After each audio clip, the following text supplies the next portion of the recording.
హల్లెలూయా, praise lord. దేవుడికి మహిమ కలుగునుగాక. దేవుడి మహాకృపను బట్టి ఈ గుడ్ ఫ్రైడే ఉపవాస ప్రార్థనలో చేరి వచ్చిన మీ అందరికీ, లైవ్ చూసిన ప్రతి ఒక్కరికి నా హృదయపూర్వక వందనాలు. లేట్ చేయకుండా దేవుడు సిలువులో పలికిన 7 మాటలు ప్రాముఖ్యంగా ఈ రోజున మనం వినబోతున్నాము. ఎలా మనం అర్థం చేసుకొని ఎలా దేవుళ్ళో ఎదగాల్సిందో ఆత్మీయతలో, మరి ఈ దినమున ఈ 7 మాటలు ప్రాముఖ్యంగా మనం వినబోతున్నాం. దేవుడి వాక్యం ఎలా వినాలి, వినటం వల్ల మనకేం కలుగుతుంది, ఏ మాటలు వినాలి? దేవుని మాటలు బలమైన మాటలు, బలిష్టమైన మాటలు కాబట్టి ఆ మాటలు మనం వినటం వల్ల మనకు విశ్వాసం కలిగితే, ఆ మాటలు శ్రద్ధగా ఆలకించిన ఎడల మన కుటుంబంలో, మన జీవితంలో మనందరం కూడా సంతోషంతో ఆనందంతో గడుపుతామని నమ్మిన ప్రతి ఒక్కరూ గట్టిగా సవడ దేవుడిని మహిమపరుద్దాం. ఆల్ రైట్, అందరూ అలర్ట్గా ఉన్నాడు దేవుడు వాక్యం వినటానికి. దేవుడు కల్వరి సిలువలో ఆయన సిలువ మీద ఏలాడుతున్నప్పుడు ఆయన ఉదయం 9 గంటల నుంచి మధ్యాహ్నం 3 గంటల వరకు ఆ మండు టెండలో సిలువలో వేలాడుతున్నప్పుడు, ఆ సిలువలో వేలాడుతున్నప్పుడు 7 మాటలు పలికాడండి. ఎన్ని మాటలు చెప్పాలి? 7 మాటలు పలికాడు. ఆ 7 మాటలు ఏంటి, వాటి ప్రాముఖ్యత ఏంటి మనకు తెలుసుకోవడానికి దేవుడు స్పష్టంగా ఈ రోజున మనతో మాట్లాడబోతున్నాడు. కనుక మీరు జ్ఞాపకం చేసుకోండి, ఈ 7 మాటలు ఏమిటి అని తెలుసుకోవడానికి ఈ రోజున ప్రాముఖ్యంగా దేవుడు మనతో మాట్లాడబోతున్నాడు. కనుక ఎందుకంటే చూడండి, మరణ ప్రాయములో అంటే కొన్ని నిమిషాల్లో, కొన్ని గంటలలో చనిపోతాం అనుకున్నప్పుడు ఏ మనిషి అయినా సరే ఏదన్నా చెబుతాడు, అది కన్ఫామ్గా జీవితంలో గుర్తుపెట్టుకోండి. అర్థమైందా? అలాగే యేసు ప్రభు అంతకుముందు 3.5 సంవత్సరములు కూడా మరి అందరితో ఉండి అనేక అద్భుతాలు చేస్తూ అనేక మాటలు ప్రస్తావన తీసుకొచ్చు, మరి ఇన్ని చెప్పినా కానీ చివరకు ఒక 7 మాటలు చెప్పాడండి. సిలువలో ఆల్రెడీ ఆయన చనిపోయే స్థితిలో ఉన్నాడు. మరి మండు టెండలో ఆ కల్వరిగిరిలో మరి ఏలాడుతున్నాడు. ఆల్రెడీ అప్పటికే శరీరం నాగల చాల్వ దున్నబడింది, తల్లో ముళ్ళ కిరీటం పెట్టబడింది, మళ్ళీ చేతులు కాళ్ళకి మేకులు కొట్టబడ్డాయి.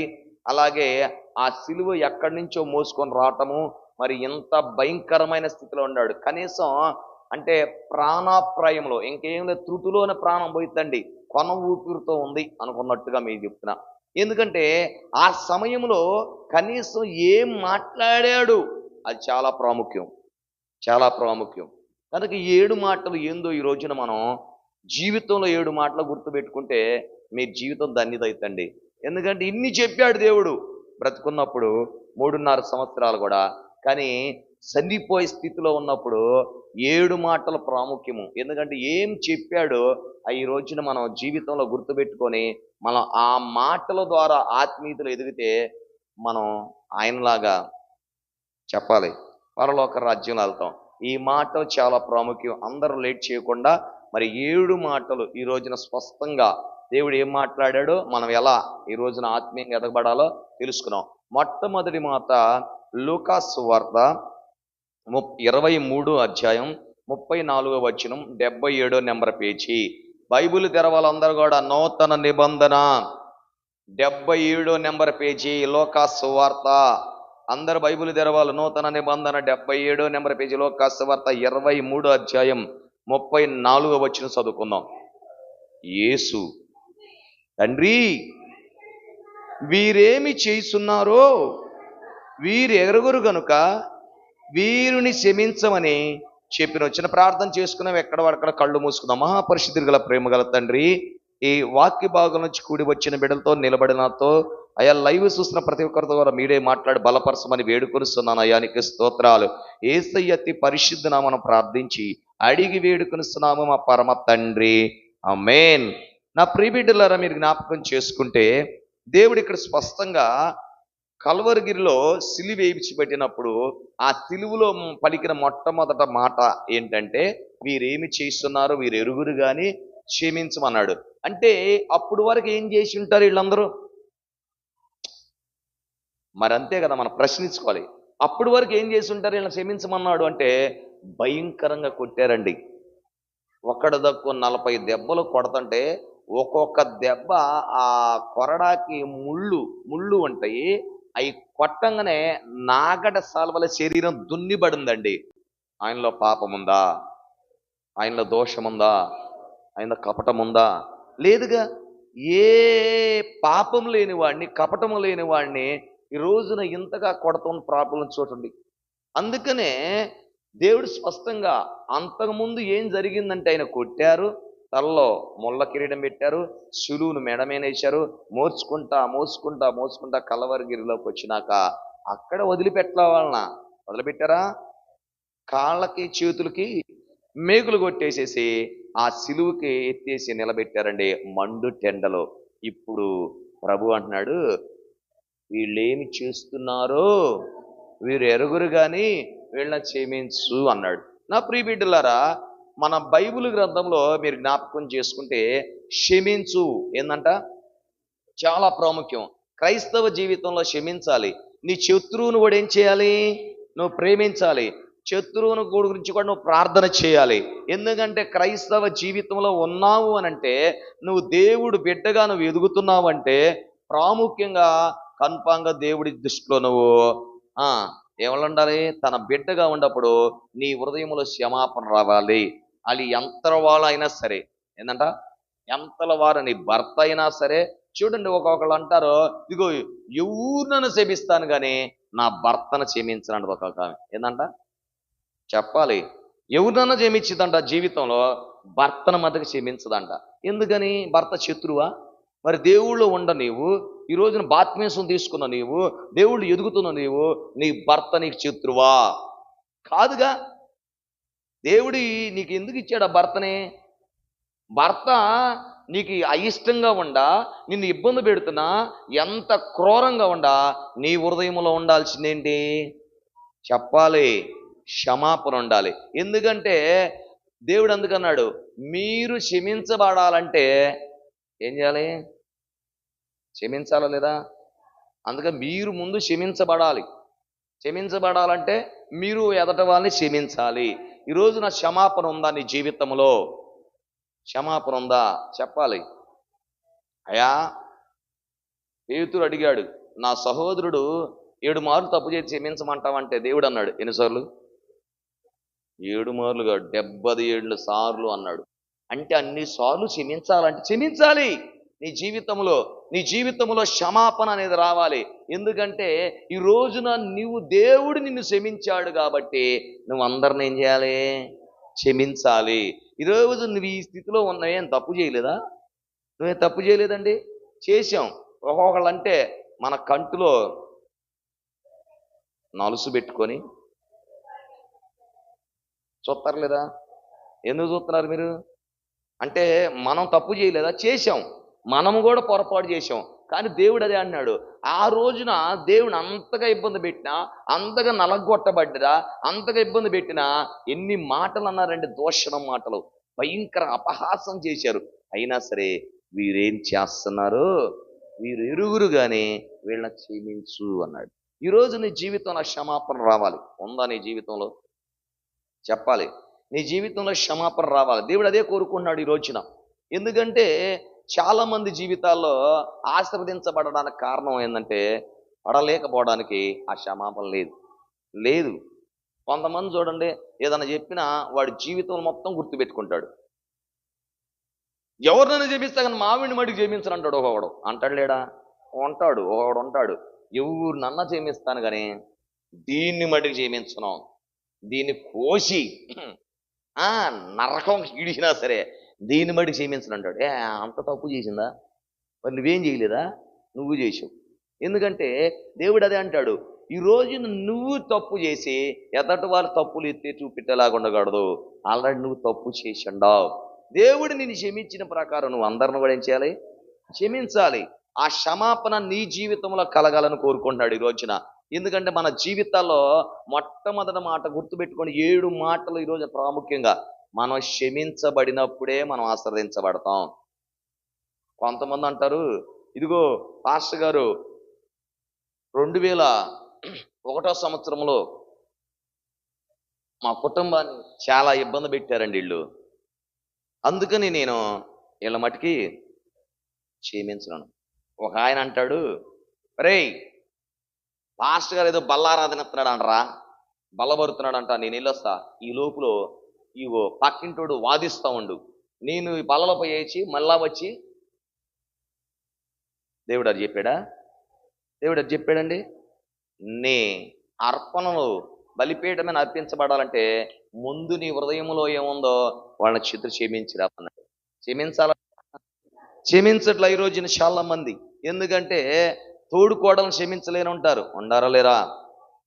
అత్తను క్షమించలేని వాళ్ళు ఉండారు, మామను క్షమించలేని వాళ్ళు ఉండారు, కనీసం తల్లిదండ్రులను కూడా చెప్పాలి. మన కోపం ఆడ నుంచి వచ్చిందంటే క్షమాపణ లేకపోతే ఏమొచ్చిందంటగా క్రోధంగా మారుతుంది. క్రోధంకి వస్తా కోపంగా ఇంక ఒక్కొక్కళ్ళు ఎక్కడ లేదంట పగబెట్టుకుంటారు. ఎట్టన సరే వాడిని అత్తమార్చాలి, ఎట్టన వాడిని శిక్షించాలి, ఎట్టన సరే. అంటే వీడు ఒక్కసారి అరే నేనేమన్నా తప్పు ఉంటే క్షమించరా అని అంటే ఇక నీ ఎప్పుడన్నా కోపం ఉంటుందండి మీనా? ఎప్పుడైనా పగ ఉంటుందండి మీనా? ఎప్పుడైనా క్రోధం ఉంటుందా? ఉండదుగా. అంటే నీ జీవితంలో ఆ క్షమాపణ లేదు కాబట్టే నీ జీవితంలో అనేక విధములుగా ఇబ్బందులు పడుతూ ఉండవు. ఆ ప్రియబిడ్డలారా జ్ఞాపకం చేసుకుంటే ఆ జీవితంలో కూడా మా బ్రదర్కి నాకు చిన్న విషయంలో గొడవ వచ్చినప్పుడు దేవుడు స్పష్టంగా చెప్పాడండి. ఏం చెప్పాడంటే, నువ్వు క్షమించమని కాళ్ళ మీద పడి అన్నాడు. నేనెందుకు పడాలి? అలా నేనేంది, నేనేం తప్పు చేశానని అనుకోవాలా? దేవుడు అందుకనే ఆయన ఏమి చెబితే మీరు అది చేయండి అన్నట్టు దేవుడు స్పష్టంగా మాట్లాడుతున్నాడు. నువ్వు పడు, క్షమాపణ అడుగు, క్షమాపణ అడుగు. కానీ తప్పు చేయలా. అతనే తప్పు చేసినా చూడండి, అతనే తప్పు చేసినా ఇంట్లో నుంచి వెళ్ళిపోమన్నాడు ఆ స్థితిలో. అయినా సరే ఆ టైంలో ఎవడైనా ఇంట్లో నుంచి వెళ్ళిపోతాడంటే నైట్ 8:30 అప్పుడు వెళ్ళిపోను ఇక్కడి నుంచి అంటే మన కాగితాలు ఇంట్లో కొనుక్కున్నారు, సంతకం పెట్టారు, అయిపోయింది, డబ్బులు ఇచ్చారు, క్లియర్ అయిపోయింది అంతవరకే. అరే మరి ఎప్పుడు ఖాళీ చేస్తారా, మరి ఒక వారంలో చూసుకో అంటే ఒక మాటలో పోయి లేదు లే లే వెళ్ళిపో ఇక్కడి నుంచి అంటే భార్య బిడ్డలు తీసుకొని బట్టలు తీసుకొని ఎక్కడికి వెళ్తామండి? ఆ టైంలో ఎక్కడికి వెళ్ళలేం కదా మన పరిస్థితి. కానీ దేవుడు స్పష్టంగా అన్నాడు, నువ్వు క్షమించమని అడుగు అన్నాడు. నేనేం తప్పు చేయలేదు కంటే ఎద్దటవాడు తప్పు చేసినా సరే నీ హృదయంలో ఉండాల్సిన. యేసు ప్రభు తప్పు చేయలేదు, ఎద్దటవాడు తప్పు చేశారు, అయినా వాళ్ళు ఏం చేస్తున్నారో వాళ్ళు ఎరగరు కానీ వాళ్ళని క్షమించు అని అడిగాడు. ఈరోజు నువ్వు తప్పు చేయకపోయినా సరే ఎద్దటవాడు ఎంత తప్పు చేసినా వాళ్ళని నీ హృదయంలో ఏం చెప్పాలి? అయ్యా వాళ్ళు ఏం చేస్తున్నారో తెలియట్లేదు నాయన, వాళ్ళని క్షమించు అయ్యా అనాలి. అంతేగాని ప్రభువా వాడిని నన్ను ఎట చేశాడు, వాడి కాళ్ళు ఇరిగిపోను, వాడు చెయ్యి ఇరిగిపోను లేరంటావా? ఇంట్లో కూర్చొని భర్త గురించి చేస్తుందంట ఒక ఆమె. ఏం చేస్తుంది? చెవట్లా కాళ్ళు ఇరిగిపోను, వాడు వస్తుంటే బండి మీద యాక్సిడెంట్ అయిపోను, అవన్నీ ప్రార్థన చేసిందంట. ఈ ప్రార్థన ఎవరు ఆలకించారు? మళ్ళీ అది కూడా ప్రభువా మా ప్రార్థన ఆలకించవా అంటే ప్రభు కర్తానంగా ఆలకించాడు కదా. ఆయన వస్తుంటే కాళ్ళు 2 శుభ్రంగా బండి కింద పడి ఇరిగినాయండి. ఇప్పుడు చాకరీ చేసేది ఎవరు? ఊరుకోలే, పక్కింటి ఊరు చేస్తారా? మరి నీకెందుకు? మరి ఆ చాకరీ ఇంకా మామూలుగా ఉంటుందా? మంచం మీద దిగలేడు, అన్నీ మంచం మీద తేవాల్సింది. అప్పుడు అనుకున్నదంట, అనవసరం ప్రభు ఆ ఇరాక్ ప్రార్థన చేశాను కనుక ఇతన్ని క్షమించను. ఇప్పుడు ఎవరిని క్షమించాలి దేవుడు? ఆయన కాదు. అది అర్థమైనా? అంటే మనలో క్షమాపణ లేకుండా నీకే కార్యం జరగదు, నువ్వు ఏ విషయంలో ఆశీర్వదించబడలేవు. ఈరోజు మనుషులు ఆశీర్వదించబడాలనే ఫస్ట్ కారణం ఇదే. దేవుడు ఎందుకు ఆ రోజున కొన్న ఊపిరితో ఉన్నప్పుడు కూడా ఆ 7 మాటలు పలికాడంటే మీ జీవితాలు కట్టుకునే మాటలు ఏ. కనుక ఎంతలా శత్రువు అయినా సరే, భర్త అయినా బిడ్డలైనా ఎవరైనా సరే వాళ్ళు భయంకరంగా నిన్ను ఇబ్బంది పెట్టినా, భయంకరంగా నేను ఇక్కడ లేకుండా చేద్దాం అనుకున్నా, నేను అత్తమారుద్దాం అనుకున్నా, నేను ఇబ్బంది పెడదాం అనుకున్నా, మాటికి ఇబ్బందులు పెడుతున్నా సరే నీ జీవితంలో ఏముండాలి? చెప్పట్లా ఉండాలా లేదా? మా బ్రదర్స్ ఉండారండి. మా బ్రదర్స్ ఏదన్నా తేడా వస్తే ఏం లేదు గొడ్డలు తీసుకొని వేసేద్దాం అంటా ఉంటారు. నేను అప్పుడు అన్నా, ఎందుకురా నాయన ఎవరు చూస్తున్నారు, క్షమించేయండి పర్లేదు, వాళ్ళు ఏం చేస్తున్నారు? వాళ్ళు ఎరగరగానే క్షమించి అబ్బా నీకు ఆడిచ్చాడు పాస్టర్ గారు ఇంత ఓర్పు అంటే, మరి ఆయన మనకు ఎలా ఉన్నాడు? నేను ప్రతిరోజు అడుగుతా, నీ ఓర్పు నాకు ఇయ్యయ్యా, నీ ప్రేమ నాకు ఇయ్యయ్యా అడుగుతారా? మీ సహనం నాకు ఇయ్యయ్యా అడుగుతారా? అడగాలి. మీ ఓదార్పు, మనం ఆయన ఓదార్పు మనకితే మనం కూడా అనేక మందికి ఓదార్స్తాం. ఆయన కోపం లేదండు, కోపం ఎవడు? అపవాది. కనుక ఆయన మనకు మాదిరిగా ఉన్నాడు కాబట్టి ప్రతిరోజు దేవుని ఇలా అలగాలి, అయ్యా నీ ఓర్పు నాకు ఈ ప్రభువా. ఎందుకంటే అసలు ఎంత భయంకరంగా ఆయన యేసు ప్రభుని ఇబ్బంది పెడితే అంత మాట పలికాడండి. ఆ శివులో ఏమన్నాడు? ఫస్ట్ మాట, తండ్రి మీరేం చేస్తున్నారు వీళ్ళు ఎరగరగాని. వాళ్ళు అనుకున్నారు, ఏరైడు పిచ్చికి ఎండకి ఏం అర్థం కావట్లేదు కావాలి, అందుకని మమ్మల్ని క్షమించండి, మేమేం చేసామని అన్నారు. అంటే వాళ్ళు ఆల్రెడీ వాళ్ళలో ఏం రాలా? పశ్చాత్తాపం రాలా. ఈయన క్షమించమని అన్నా ఇంకా వాళ్ళకి పశ్చాత్తాపం రాపాలా. పశ్చాత్తాపం వచ్చే రోజు ఒక రోజు రాబోతుంది, కన్ఫామ్గా వస్తుంది. కానీ మనలో ఉండాల్సిందేది క్షమాపణ. అది ఉండండి. మీ భర్త ఎలాంటి వాడైనా, ఒకవేళ మీ అత్త లేదు నిన్ను ఇబ్బంది పెడుతుంది, నిజంగానే ఇబ్బంది పెడుతుంది, మీ భర్త నిజంగానే ఇబ్బంది పెడుతున్నాడు, నీ పొరుగు నిజంగానే ఇబ్బంది పెడుతున్నారు, అయినా సరే నీకేముండాలి? ఉందా ఈ రోజున నువ్వు గొప్పగా ఆశీర్వదించబడాలి దేవుడు కోరుకుంటున్నాడండి. మీరు ఎక్కడ వేసిన గొంగడి అక్కడ ఉండకూడదు. మీరు గొప్పగా ఆశీర్వదించబడాలనుకుంటున్నాడు దేవుడు. గొప్పగా ఆశీర్వదించబడాలంటే మొట్టమొదటి పాయింట్, నీ జీవితంలో క్షమాపణ రావాలి. ఏం రావాలంట? వస్తుందా? పైకైనా ఇక్కడ కూర్చున్నప్పుడు ఈరోజే నీ మాటలో రోజు ఉండాలి నీ జీవితంలో. ఉంటుందా? ఉంటే నువ్వు ఆశీర్వదించబడతావు. వాళ్ళు ఏం చేస్తున్నారో తెలియదు కానీ ప్రభువా వాళ్ళు క్షమించయ్యా అని అడుగు, పర్లేదు. ఎందుకంటే ఆ క్షమాపణ లేకుండా మనం ఆశీర్వదించబడలేము. మన కుటుంబంలో ముందుకు అసలు ఏది వెళ్ళలేము. అందుకని ప్రభువు చెప్పాడు, వీళ్ళు ఏం చేస్తున్నారు వీళ్ళు ఎరుగురు కానీ. కనుక మీ జీవితంలో కూడా అది మొట్టమొదటి పాయింట్. ఏం రావాలి? చూడండి, తప్పు ఇవ్వడం చేస్తే మనం చేయలేను, స్వారీ చెబుతూ ఉంటాడు.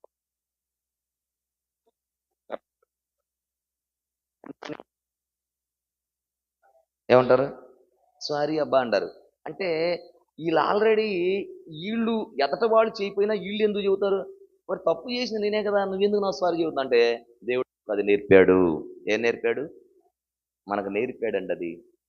తప్పు చేసిన ఎదట వాడు పశ్చాత్తాపడాలి అంటే నువ్వు ముందు నీలో క్షమాపణ రావాలి.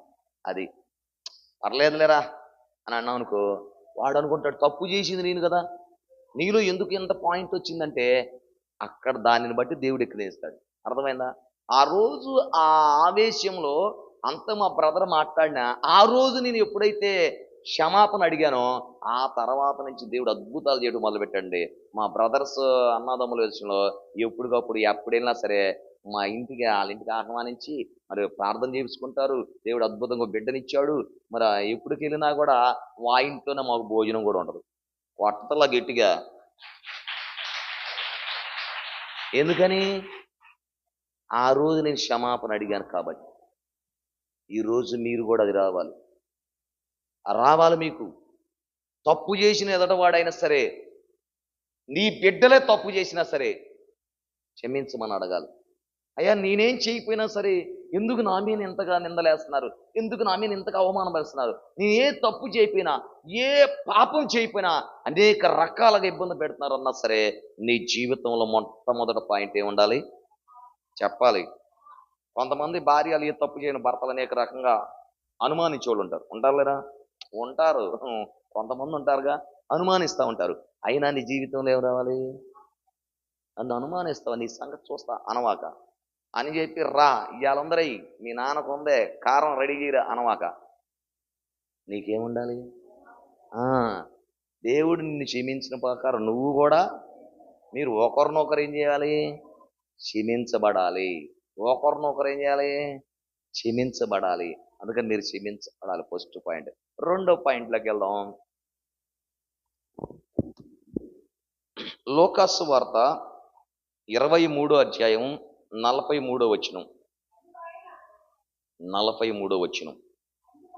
అందుకాయన వానితో నేడు నీవు నాతో కూడా పరదైస్సులో ఉందువని నిశ్చయముగా నీతో చెప్పిస్తున్నాను. చాలు, తలల పైకెత్తిన ఇంకా చూడండి. యేసుక్రీస్తు ప్రభు సిలువులో ఏలాడేటప్పుడు సిలువులో ఒక్కడే కదండి, పక్కన ఇద్దరిని వేశారు. ఎవరంట చెప్పాలి? ఇటు ఒక దొంగని, ఒక దొంగని వేశారు. ఇప్పుడు ఓ దొంగ అంటాడు, అయ్యా 3 రోజుల్లో గుడి కట్టి దేవాలయాన్ని కడతానన్నావు కదా, నిన్ను నువ్వు కాపాడుకో, మమ్మల్ని కూడా కాపాడు. ఏమన్నాడండి? నిన్ను నువ్వే కాపాడుకోవట్లేదు అని చెప్పి అపహాసం చేశాడు. ఏం చేశాడంట? అపహాసం చేశాడు. చేసినప్పుడు అక్కడ పక్కన ఓ దొంగ అన్నాడు, ఒరేయ్ మనమైతే ఈ శిక్ష భరించాలి, నిజంగా మనమే పాపం చేసాం, తప్పు చేశాం, కానీ ఇతను ఏం చేయలేదురా, నువ్వు అలా అనవాకరా అని. అప్పుడు ఆ దొంగ ఆ మాట అన్నాడండి. ఏమనంటే పైన చదవాల మాట.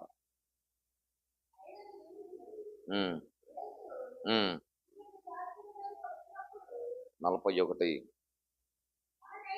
మనకైతే ఇది న్యాయమే, మన చేసిన వాటికి తగిన ఫలము పొందుతున్నాము, కానీ ఈయన ఏ తప్పిదము చేయలేదని చెప్పి ఆయనను చూసి, యేసు నీవు నీ రాజ్యంలోనికి వచ్చినప్పుడు నన్ను జ్ఞాపకం చేసుకోమనెను. ఆగండి,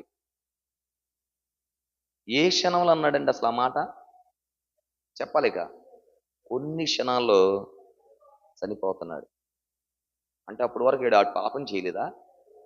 చేశాడు లేదా? ఏ భేదం లేదు, అందరినము కూడా పాపం చేయండి. ఏ భేదం లేదు, అందరినూ పాపం చేస్తున్నాం, కానీ పాపం వల్ల వచ్చే జీతము మరణము. ఆజ్ఞను అతిక్రమించడమే. దేవుడు ఆజ్ఞని వేశాడు, ఇది చేయకూడదంటే చేశావు, అందరం చేశాం, అది పాపమే. ఒక మనుషుడు వల్ల వచ్చింది పాపం. ఏ మనుషుడు? ఆదాం వల్ల మరి లోకంలో ప్రాప్తం వచ్చింది. అక్కడి నుంచి మొదలైంది పాపం అంతా కూడా. మరి చివరి క్షణంలో ఇతనేమన్నా దాన ధర్మాలు చేశాడా? శపథపాలు చేశాడా? నోములు వ్రతాలు చేశాడా? భూదానాలు చేశాడా? నదీ స్నానాలు చేశాడా? సముద్ర స్నానాలు చేశాడా? ఏం చేయలేదుగా. కానీ ఏమడిగాడంట? ఒక్కసారి నన్ను కూడా జ్ఞాపకం చేసుకుంటే, బా లాస్ట్ మినిట్ అండి, ఎంత గొప్పగా అండి. అంటే ఇక్కడ దేవుడు కూడా అదే అడుగుతున్నాడు. శివుడైనా సరే హాస్పిటల్ ఐసీలో కొన ఊపిరితో ఇంకా సన్నిపోయేంత పరిస్థితిలో ఉన్నప్పుడు అయినా సరే, నన్ను ఒక్కసారి జ్ఞాపకం చేసుకోయా, నీ రక్తంతో నేను కడగబడినా అనుకున్నాను, ఇప్పుడు నాకు ఆ పరిస్థితి లేదు, నన్ను కూడా నీ పరదైసులో నన్ను చేర్చుకోమంటే ఆ ఆత్మను చేర్చుకుంటాడు లేదా? అందుకని దేవుడు అంట వర్షంలో కూడా 2 చేతులు చాపు చూస్తాడంట. ఇప్పటికైనా నా వైపు చూడరా, నన్ను చూడరా, నేను నిన్ను సృష్టించాను, తల్లి గర్భంలో రూపించుకుని నిన్ను ఎరిగాను, నువ్వు నా బిడ్డవరా అని చెప్పి దేవుడు స్పష్టంగా అక్కడ అడుగుతుంటే ఒక్కరు కూడా తిరుగుతున్నారండి. అపవాది చేత కొట్టించుకోవడానికన్నా ఇష్టపడుతున్నారు, కానీ అపవారి చేతిలో ఇబ్బంది పడతానని ఒప్పుకుంటున్నారు, కానీ ఆయన వైపు చూడతలేదండి. కానీ అక్కడ దొంగ ఇంతకుముందు ఎన్నో చేశాడు. వాడికి నిజమే దొంగతనానికి అత్తి చేయడానికి వస్తాడు, వాడికి నిజమే మరి తప్పు చేశాడు కాబట్టి శిక్ష చేశారు. ఆ శిక్షను తప్పించేవాడే నీ ప్రభువు అయిన యేసుక్రీస్తు. నా ప్రియుడు, ఈరోజు నీ జీవితంలో అది రావాలి. దేవుడి దగ్గరకు వస్తాను. నీవు ఈ రోజున బాప్తిసం తీసుకున్నా తీసుకోపోయినా కానీ నువ్వు నీలో ఏదన్నా పాపం అనేది నీకు ఉంటే, ఎందుకంటే ఆల్రెడీ దేవుడు ఆత్మ ఎవరిది చెప్పాలి? దేవుడిది కదా లోన ఆత్మ. ఈ ఆత్మ నిన్ను గద్దిస్తుందంట, మనస్సాక్షి చెప్పిద్దంట, ఏయ్ నువ్వు తప్పు చేసావు కదా, ఇది నువ్వు పొరపాటు చేసావు కదా, నువ్వు ఇలా మాట్లాడావు కదా, ఇది చేయకూడదు కదా. మనస్సాక్షి గద్దిస్తూ ఉంటుందంట. ఆ మనస్సాక్షిని శుద్ధి చేసే యేసు రక్తము. అంటే ఈ మనస్సాక్షి చెబుతున్నా, అబ్బా నేను చేస్తా, అబ్బా నేను చూస్తా. ఎంతమంది అండి ఆ మనస్సాక్షి చెబుతుంది నీకు, ఈ తప్పు కదా నీ జీవితంలో చేయకూడదు అని చెబుతున్నా, అయినా నువ్వు చేస్తున్నావంటే, కానీ చివరి మినిట్లైనా సరే నువ్వు ఒప్పుకోవాలి. కప్పుకోకూడదు, చెప్పాలి, ఒప్పుకోవాలి. ఒప్పుకుంటే ఏమైతే చెప్పాలి మీరు, ఒప్పుకొని విడిచిపెడితే కనికరం పొందుతావు. అంతేగా లాస్ట్ మినిట్లో కూడా ఒక దొంగ వాడు కన్ఫర్మ్గా ఎక్కడికి వెళ్ళాల్సినాడు, పాతాళంలో పడిపోవాల్సినాడు. కానీ దేవుడు ఆ సమయంలో కూడా అతన్ని క్షమించేసేసి తన ఆత్మని తనతో పాటు పరదేశంలో తీసుకున్నాడంటే తను ఆ సమయంలో కూడా ఒక పాపి గురించి ఆలోచన చేశాడు దేవుడు. ఎవడన్నా చేస్తాడండి? చెప్పండి. ఈ కేసులు కోర్టుకి వెళ్ళినాక జైలు శిక్ష వేసినాక వాళ్ళకి మరణ శిక్ష విధిస్తారు. ఏం చేస్తారంట చెప్పాలి? మరణ శిక్ష విధిస్తారు. మరణ శిక్ష విధించినప్పుడు కన్ఫామ్గా ఏమైపోవాలి? చచ్చిపోవాలి కదా. ఇలాగే ఇద్దరు వ్యక్తులు కూడా ఇలాగనుకున్నారంట. ఎందుకంటే వాళ్ళు ఆల్రెడీ తప్పు చేశారు, దొంగతనాలు చేశారు, హత్యలు చేశారు, మానభంగాలు చేశారు, వ్యభిచారాలు చేశారు, భయంకర వాళ్ళు చేయలేనట్లు మొత్తం చేశారు. చేసినాక వీళ్ళని జైలు వేసారండి. ఏడేశారు? వేసినాక వాళ్ళకు ఉరి శిక్ష విధించారు. ఏందంట? ఉరి శిక్ష విధించారు. చివరి కోరిక అడుగుతారు కదా, అడుగుతారు లేదా? ఒకడన్నాడంట నేను లడ్డు తినాలన్నాడంట. ఏమన్నాడంట? శుభ్రంగా లడ్డులు తీసుకొచ్చి పెట్టారు, తిని చంపేశారు. చివరి కోరిక తీరవాలది, అవునా కదా? అంతేగాని నేను వెళ్ళిపోతానండి అని అంటే కుదరదాడ. అలాంటి కోరికలు తీర్చరు. అందుకనే ఒకడైనా నాటుకోడి పలావు తినాలన్నాడంట. వడి పెట్టారు, మరి తప్పదుగా. ఒకడే మహేష్ బాబుతో సెకండ్ ఇవ్వాలన్నా తీసుకురావాల్సిందే, తప్పదు కదా. అంటే చివరి కోరిక కన్ఫామ్గా ఏం చేస్తారు? అంతేగాని నేను ఎవరితో హీరోయిన్తో అట్ట అంటే కుదరదు, అర్థమైందా? కనుక ఇద్దరు వ్యక్తులు అడిగారంట, మాకు బాత్మీస్ ఇప్పమన్నారు. ఏం చెప్పారంట? ఇదేంది కొత్తగా ఉంది, బాత్మీస్ ఎట్టిస్తాం? నీళ్ళలో మునిగితే మళ్ళీ జలుబు వచ్చింది, జలుబు చూస్తే నేను చంపకూడదు అంటే డాక్టర్లు చెకింగ్ చేయాలి. వీడికి ఏ రోగం లేదంటే చంపేస్తారు. మళ్ళీ గుర్తుపెట్టుకోండి, ఆడు ఉరిశిక్ష తీస్తున్నారంటే డాక్టర్ వచ్చి అన్ని టెస్టులు చేయాలి. వీడికి ఏమి లేదు, జలుబు కూడా లేదు అంటేనే ఉరి తీస్తారు. జలుబు ఉన్నా ఉరి తీరు, అర్థమైందా? అలా ఉంటుంది ఇక్కడ. కనుక నీళ్ళలో మునిగితే జలుబు చేస్తే మేము ఒప్పుకో అన్నారు. కానీ వీళ్ళు అడిగారు, మాకు చివరి కోరిక మిమ్మల్ని ఏం అడగలేదు కండి, మాకు బాత్మీసం ఇప్పండి, మాకు బాత్మీసం ఇప్పండి. మేమే అడిగాం అంటే ఇప్పుడు ఆ పాస్టర్ గారిని ఒక పిలిచారండి. పాస్టర్ గారు పిలిచినాక పాస్టర్ గారు వీళ్ళకి బాత్మీసం ఇవ్వాలి, ఏం చేద్దామంటే మరి నీళ్ళలో ముస్తాం అయ్యా మేమైతేనండి, నీళ్ళలో ముస్తే జలుబు చేస్తే కుదరదో అన్నారంట. మరి ఏం చేయాలి చెప్పాలి? ఏం చేయాలి ఇప్పుడు ఇక్కడ? జీలకర్ర బాత్మీసం అని ఒకటి ఉంటుంది, మీరు ఇప్పుడు చూసుంటారు. నీళ్లు జీలకర్ర ఇస్తారు, అర్థమైందా? అంటే ఇప్పుడు అంటే పరిస్థితి కారుమారైనప్పుడు కుదరదు కదా అక్కడ. కనుక ఆ సమయంలో వాళ్ళిద్దరిని కూడా అలా విషయానికి జీలకర్ర బాత్మీసం లాగా సెట్ చేసేసి వాళ్ళు మళ్ళా మరణ శిక్షకి విధించడానికి ఆ రోజు మినాయించారు. మరి ఇది కార్యక్రమం చేయాలి కదా, పాస్టర్ గారు పిలిచి తెల్లారి ప్లాన్ చేశారు. తెల్లారుజామున 4:45 వీళ్ళిద్దరిని ఉరి తీయాలని వచ్చేసింది మెయిల్. ఓకే అనుకున్నారు. ఇప్పుడు ఊరికమ్మం కాడకి వెళ్ళారండి. వెళ్ళినాక ఈ లోపల మెయిల్ వచ్చింది, వీళ్ళకి నేను క్షమాభిక్ష పెట్టాను, వాళ్ళని ఇడిపించాను. ఎప్పుడు కానీ వీళ్ళు జీవితాంతం చెరసాల్లో ఉంటారు. కానీ వీళ్ళకి మట్టికి ఎక్కడి నుంచి వచ్చినది చెప్పాలి? అంటే ఈరోజు నీ జీవితంలో దేవుడి వైపు చూస్తే నీ ఆత్మ పరదైసులో ఉంటుంది. చివరి క్షణంలో కూడా చనిపోయి ఇంకా చనిపోతుంది అయిపోయిందన్న పరిస్థితిలో కూడా నువ్వు దేవుడి వైపు చూడబోతే దేవుడు నిన్ను ఎంతగా ప్రేమించాడో, ఎంతగా నీ కోసం పరితగించాడో ఆయన తన రూపంలో నేను చిక్కుకున్నాడు. కాబట్టి చివరి విషయంలో కూడా దేవుడి వైపు నువ్వు చూడకుండా, దేవుళ్ళు నువ్వు ఉండకుండా, దేవుడి కోసం నిలబడకుండా ఏం చేస్తాడు ఆయన? 3 రోజుల్లో కడతానడుగా అని అన్నామనుకో, నిన్ను తీసుకెళ్ళి ఏడొస్తాడు? యేసు ప్రభు నిజ దేవుడని ముందు తెలియాలి. ఫస్ట్ ఆయనలో ఏ పాపము లేదని నీకు తెలియాలి. ఎవరికి తెలిసింది అక్కడ? ఒక దొంగకు తెలిసిందండి. ఒక దొంగ తెలిసింది. ఇతనిలో మనకైతే న్యాయమేరా, మనం తప్పు చేశాం, మనకు న్యాయమే. కానీ అన్యాయపు తీర్పుని ఈయన పొందాడురా. ఆయనలో ఏ దోషం లేదురా నాయన, ఆయన ఏ కపటము లేదురా నాయన, మనకు పొందాల్సింది ఇది. కానీ ఆ దొంగ అడిగాడండి, అయ్యా ఊరు కులం లేదు గోత్రం అందం చేసాం. అయినా సరే తన కృపతో మనల్ని ఏం చేస్తాడండి? రక్షించుకుంటున్నాడు. ఈ రక్షణ ఎక్కడి నుంచి వచ్చింది అంటే ఎఫ్ఎస్సి 2:8 చూడమ్మా. ఒక్కసారి దానికి రెఫరెన్స్ చూద్దాం అనుకుంటున్నాను. ఎఫ్ఎస్సి 2:8లో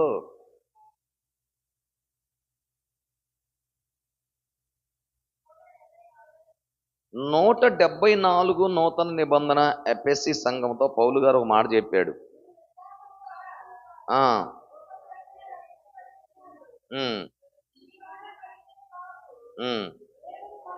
చాలు అంటే మన విశ్వాసం ద్వారా, అంటే ఆ దొంగకేముంది? ప్రభు మీద శివర్షంలో విశ్వాసం. యేసు నీ రాజ్యములోకి నన్ను కూడా జ్ఞాపకం చేసుకోమన్నాడు. విశ్వాసం ఉంచాడు. దేవుడు కృప ద్వారానే రక్షణ కలిగింది. ఆ ఆత్మకి పరదేశులో ఉండవలసి వచ్చింది. అంటే నా ప్రియబిడ్డలారా, దేవుడి మీద మీకు ఉండవలసింది విశ్వాసము. అప్పుడు మీ ఆత్మకు రక్షణ. అర్థమైందా? అంటే ఒక దొంగ ఆల్రెడీ దొంగతనం చేస్తే వాడి పాపం వల్ల పాతాళంలోకి వెళ్ళే చివరి క్షణంలో కూడా తన ఆత్మని దేవుడు పరదేశంలో ఉంచాడంటే, అంటే చివరి క్షణంలో కూడా దేవుడు. అంతేగాని నువ్వు ఎన్ని సంవత్సరాలు గుళ్ళు కొట్టించినా, గోపురాలు కట్టించినా, శపథాపాలు చేసిన, నోములు చేసిన, సముద్ర స్నానాలు చేసిన, ఈ మధ్య చాలా జాతరలు చేస్తున్నారు, ఏం చేసినా నీ ఆత్మకు రక్షణ రాదు.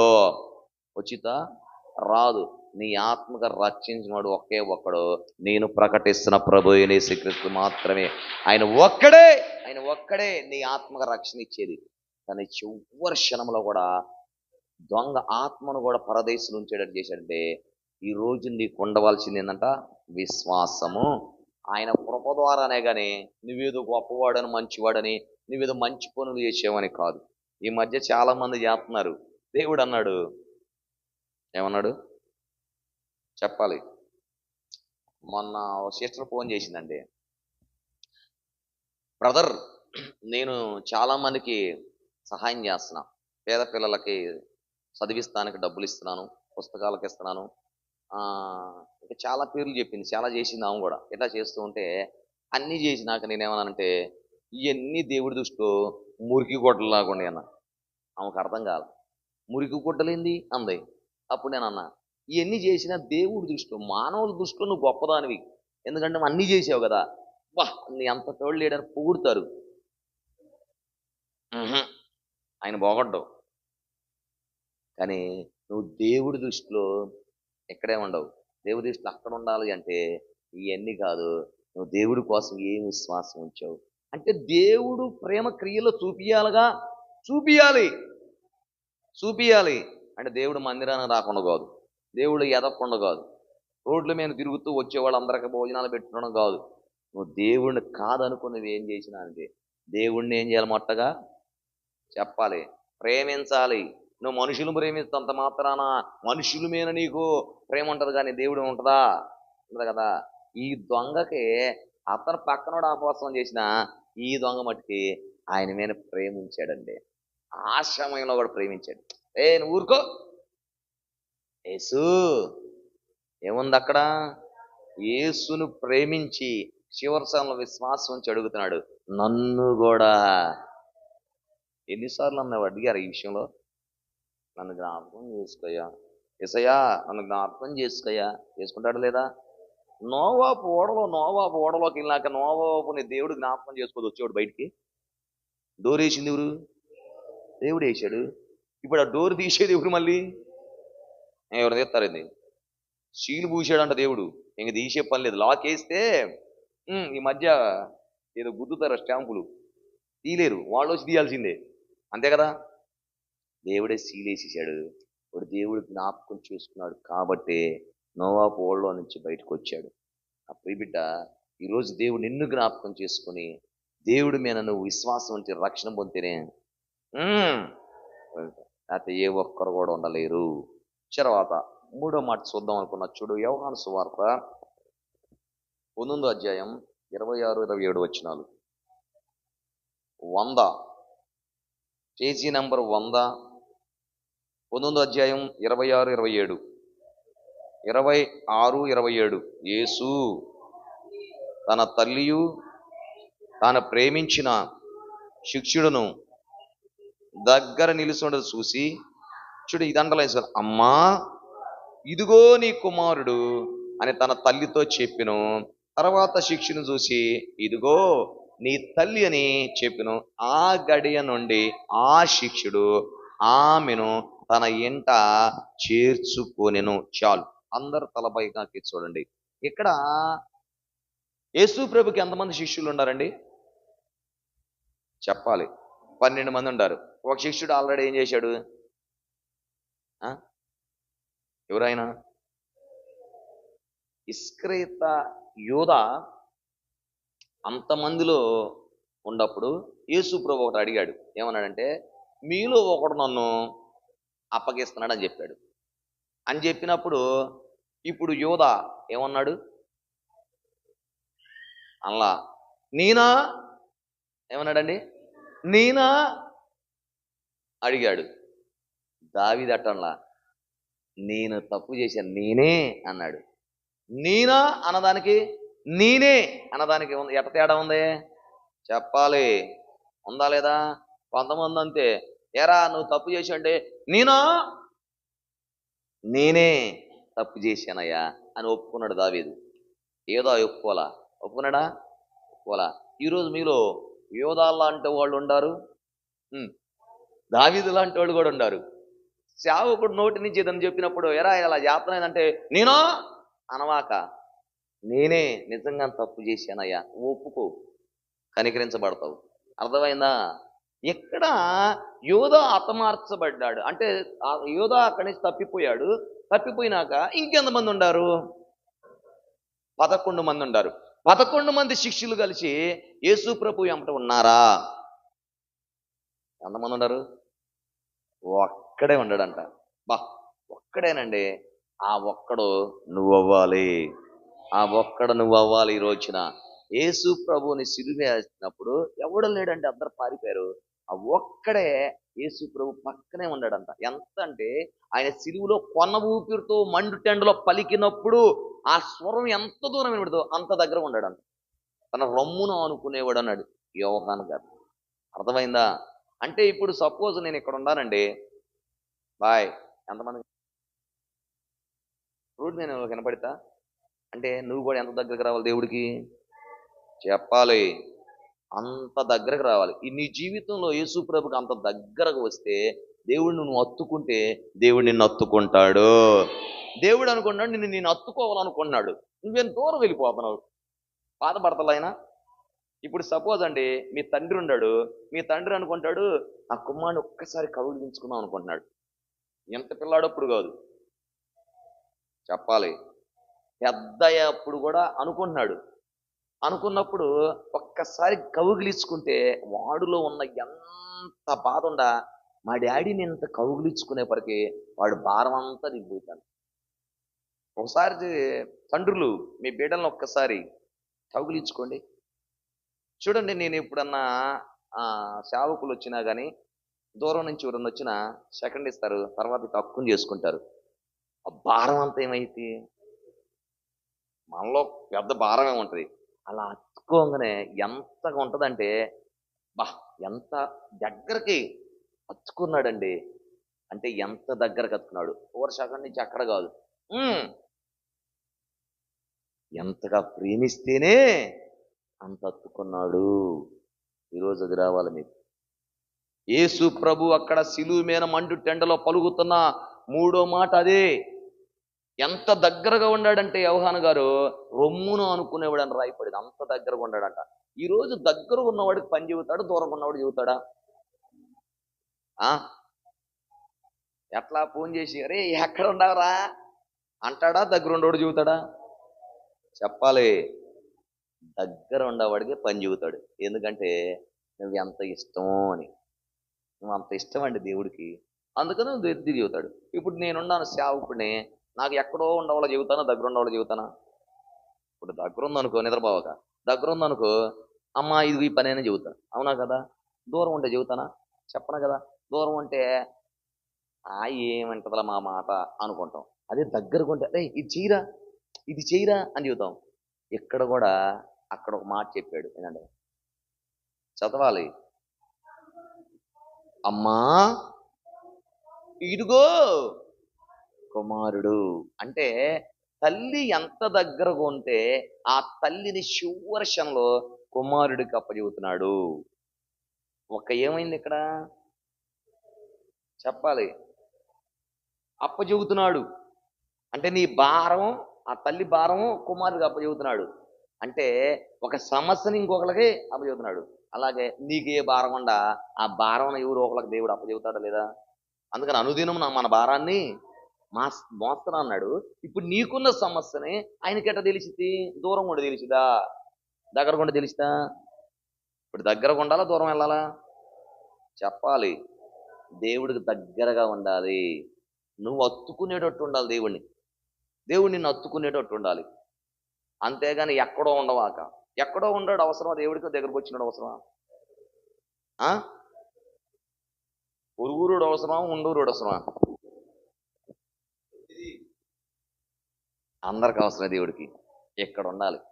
ఎక్కడ ఉండాలంట? ఇప్పుడు మందిరం ఉండేవాళ్ళతో దేవుడు మా సేవకుడు మాట్లాడతాడు, ఎక్కడ ఉండవాళ్ళతో మాట్లాడతాడా? అర్థమైందా? దేవుడికి వాళ్ళు కావాలి. ఎవరు కావాలంట? దగ్గరకు ఉండేవాళ్ళు కావాలి. ఎక్కడో పారిపోయిన శిష్యులు అవసరం ఆయనకి. ఈయన కావాలి. ఎవరు కావాలంట? మీరు అందరూ కూడా చూస్తే లాస్ట్ చనిపోయింది ఎవరు తెలుసా? యోహాను గారు. అర్థమైందా? యోహాను ఒక్కడే సహజ మరణం పొందాడు. అందరు రక్తసాక్షులు అయిపోయారు. పారిపోయినాడు అందరూ ఏమయ్యారు? ఒక్కడే. ఎంత అత్తుకున్నాడు కాబట్టి సహజ మరణం పొందాడు. ఏం మరణం అంట? అత్తుకున్నాడంట దేవుణ్ణి. ఏం అత్తుకున్నాడండి? ఈరోజు నీ జీవితంలో అత్తుకోవడం ఉందా? రూతు అత్తుకుందంట. ఎవరిని? ఏది ఇటు తిరిగిందంటే తిరిగితే మరి అప్పుడప్పుడు రూతు ఏం చేసిందంట? చెప్పాలి.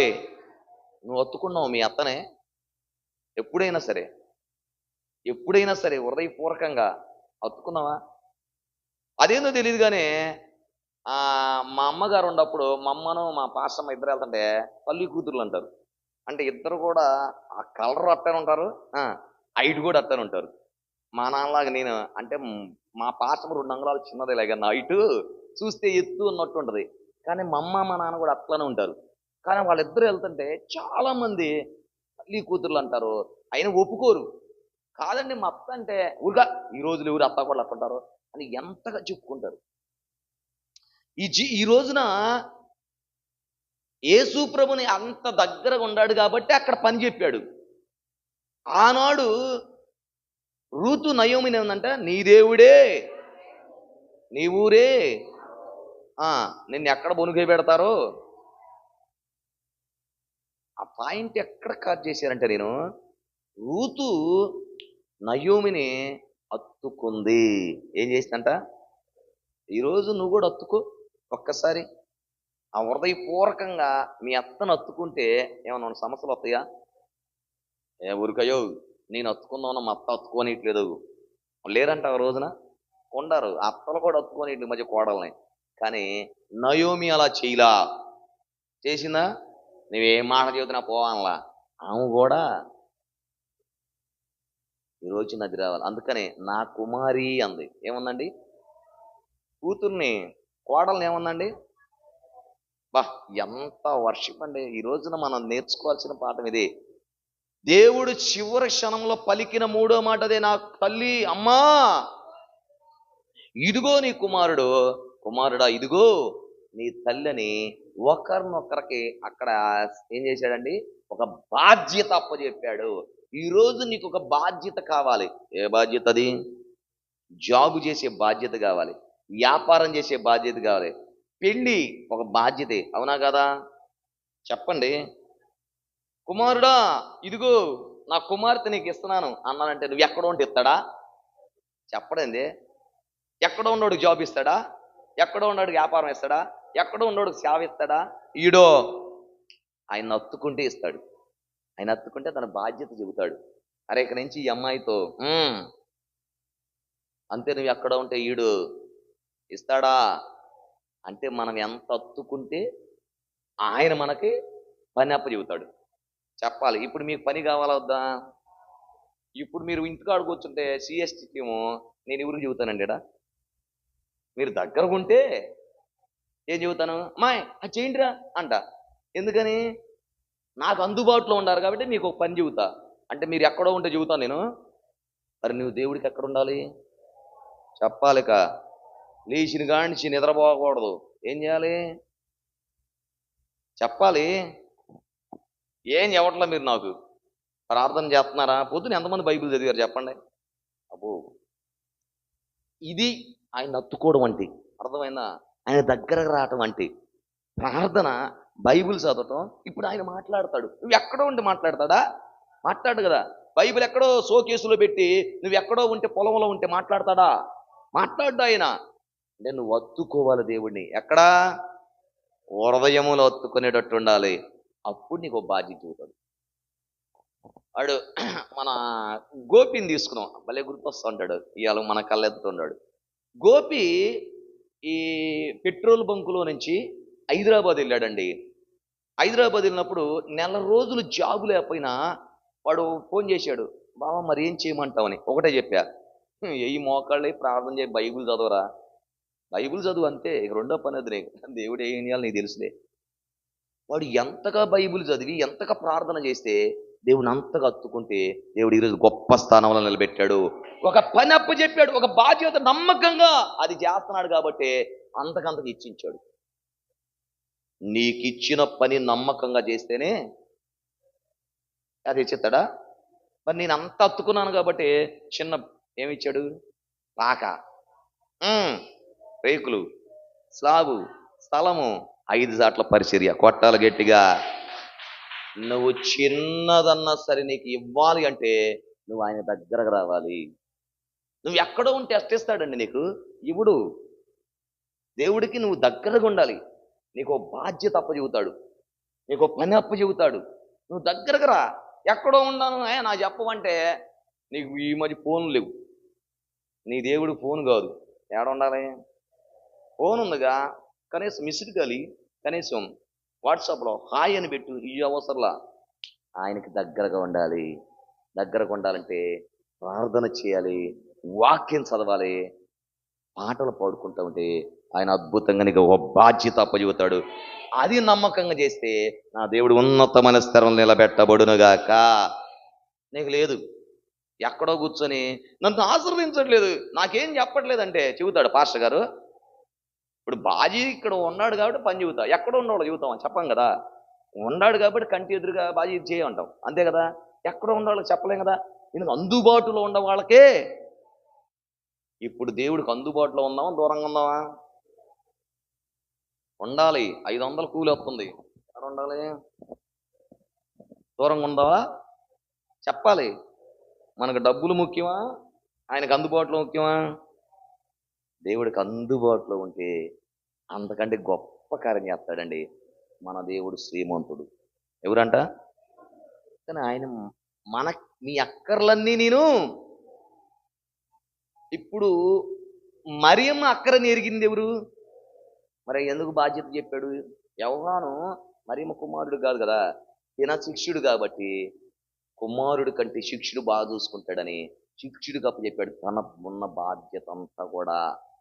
అలాగే నీకు దేవుడు ఒక కార్యం చెప్పాలన్నా, ఒక నీకు జాబ్ ఇవ్వాలన్నా, ఒక వ్యాపారం ఇవ్వాలన్నా, నిన్ను ఉన్నతంగా నిలబెట్టాలన్నా, నీకు వివాహం చేసేవాడు ఒక పిల్లని ఇవ్వాలన్నా ఎక్కడుండాలి? చెప్పాలి. నువ్వు దగ్గర రాకుండా ఎక్కడో ఉంటే చేయడండి ఆయన. నువ్వు హత్తుకోవాలి దేవుడిని. నువ్వు ఎంత హత్తుకుంటే నువ్వు అంత ఆశీర్వదించబడతావు, నువ్వు అంత దీవెని పొందుకుంటావు. ఎక్కడో ఉన్నవారు అవసరం లేదు దేవుడికి, దగ్గర ఉన్నవాళ్ళే కావాలి. నువ్వు హత్తుకో దేవుడిని, అద్భుతం చూస్తావు. అందుకనే వాక్యం అదే. నయోమి రూతు నయోమిని హత్తుకుంది. అక్కడ అత్త కోడల సామరస్యం ఏంటంటే, మన బైబిల్ గ్రంథంలో మనం చూసుకుంటే అత్త సేవకుడికి సాదృశ్యమైంది, కోడల విశ్వాసకి సాదృశ్యమైంది. అందుకనే అత్త దగ్గరికి వచ్చేటప్పుడు నువ్వు ఒట్టి చేతులతో పోకూడదండి. సేవకుడి దగ్గరికి కొట్టి వచ్చేటప్పుడు నువ్వు ఎలా రావాలి? ఒట్టి చేతులతో ఎట్ట ఊగులాడుకుంటూ రాకూడదు. అర్థమైందా? అది అత్తకి సాదృశ్యం అన్నమాట. ఎందుకంటే నువ్వు అట్లా అత్తుకోవాలి, సేవకుడిని అత్తుకోవాలి, దేవుని అత్తుకోవాలి. సేవకుడు దేవుడికి మీ మధ్యలో ఉన్న ప్రతినిధి. ఎందుకంటే నువ్వు ఎంత దగ్గరగా ఉంటే నీకు పని అప్పచెబుతాడు. నువ్వు ఎక్కడో ఉంటే చెబుతాడా? చెప్పడో. దేవుడికి దగ్గరగా రావాలి. అంతేగాని ఈ మధ్య సేవకుల మీద కోపం, పిల్లలు ఈపులు పగిలిపోతాయి కొంతమందికి. సేవకులు ఏం చేస్తారమ్మా? ఏమైనా చేస్తారా? ఆ, ఖండించి మీ గురించే ప్రేమిస్తాడు, ఖండిస్తాడు, ఆ, ఓదారుస్తాడు, నీకు ధైర్యపరుస్తాడు. అంతే నేను చేస్తాడా? నువ్వు ఎక్కడుంటే, దగ్గర ఉంటే చెబుతాడు, దూరం ఉంటే చెబుతాడా? ఇక్కడ అదే పాయింట్. దేవుడికి నువ్వు ఎంత దగ్గరకు ఉంటే నీకు అంత పని అప్పచెప్పి ఆ పని నువ్వు నైపుణ్యం కలిగిన నమ్మకంగా ఉంటే అంతకంటే నా దేవుడు ఇచ్చించబడునుగాక. తర్వాత చూద్దాం. మనకు మరి మాటలు చాలా ఉన్నాయి కదా, 7 మాటలు. 4వ మాట మత్తయి సువార్త తీయాలి ఇప్పుడు అందరూ. 27వ అధ్యాయంలో చూశారు.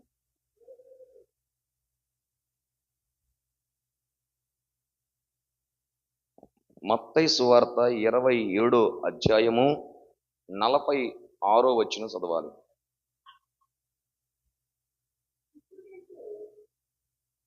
46వ వచనం, 27 మత్తయి సువార్త 46. ఇంచుమించు 3 గంటలప్పుడు యేసు అండలం చేసుకుని ఏలి ఏలి అని, లామా సబ్కాని అని బిగ్గరగా కేక వేసిన. ఆ మాటకు నా దేవా నా దేవా నన్నెందుకు చెయ్యి విడిచితివని. దేవుడు చెయ్యి విడిచిపెడతాడా? చెప్పాలి. ఎవరు విడిచినా నీ దేవుడు ఎప్పుడైనా చెయ్యి విడిచాడండి? అక్కడ దేవుడు తండ్రిని అడుగుతున్నాడు, నా చెయ్యి ఎందుకు విడిచితివి అని. సమయం అయిపోయింది, నువ్వు ఈ లోకానికి వచ్చిన పని అయిపోయింది కుమారుడా, అందుకనే నేను చెయ్యి విడిచాను అన్నాడు. అంటే దేవుడు ఈ లోకానికి పంపించింది ఎవరు? చెప్పాలి. దేవుడే మనల్ని పంపించాడు. దేవుడు మన పని ఉన్నంత వరకు, ఆయన పని ఉన్నంత వరకు మనం వాడుకుంటాడు. ఇప్పుడు పని అయిపోయింది అనుకో, నువ్వేం చేయాలిగా? మీకు అర్థం కాదు. ఇప్పుడు నేనే సత్యని మళ్ళీ పంపించానండి పని మీద మిమ్మల్ని. అక్కడ నా పని చూసుకోవడం మీ ఇష్టం వచ్చిన పని చూసుకుంటున్నారు. నేను ఒక పని చెప్పా మీకు, ఆ పని చేయకుండా మీ ఇష్టం వచ్చి పని చేసుకుంటున్నారు.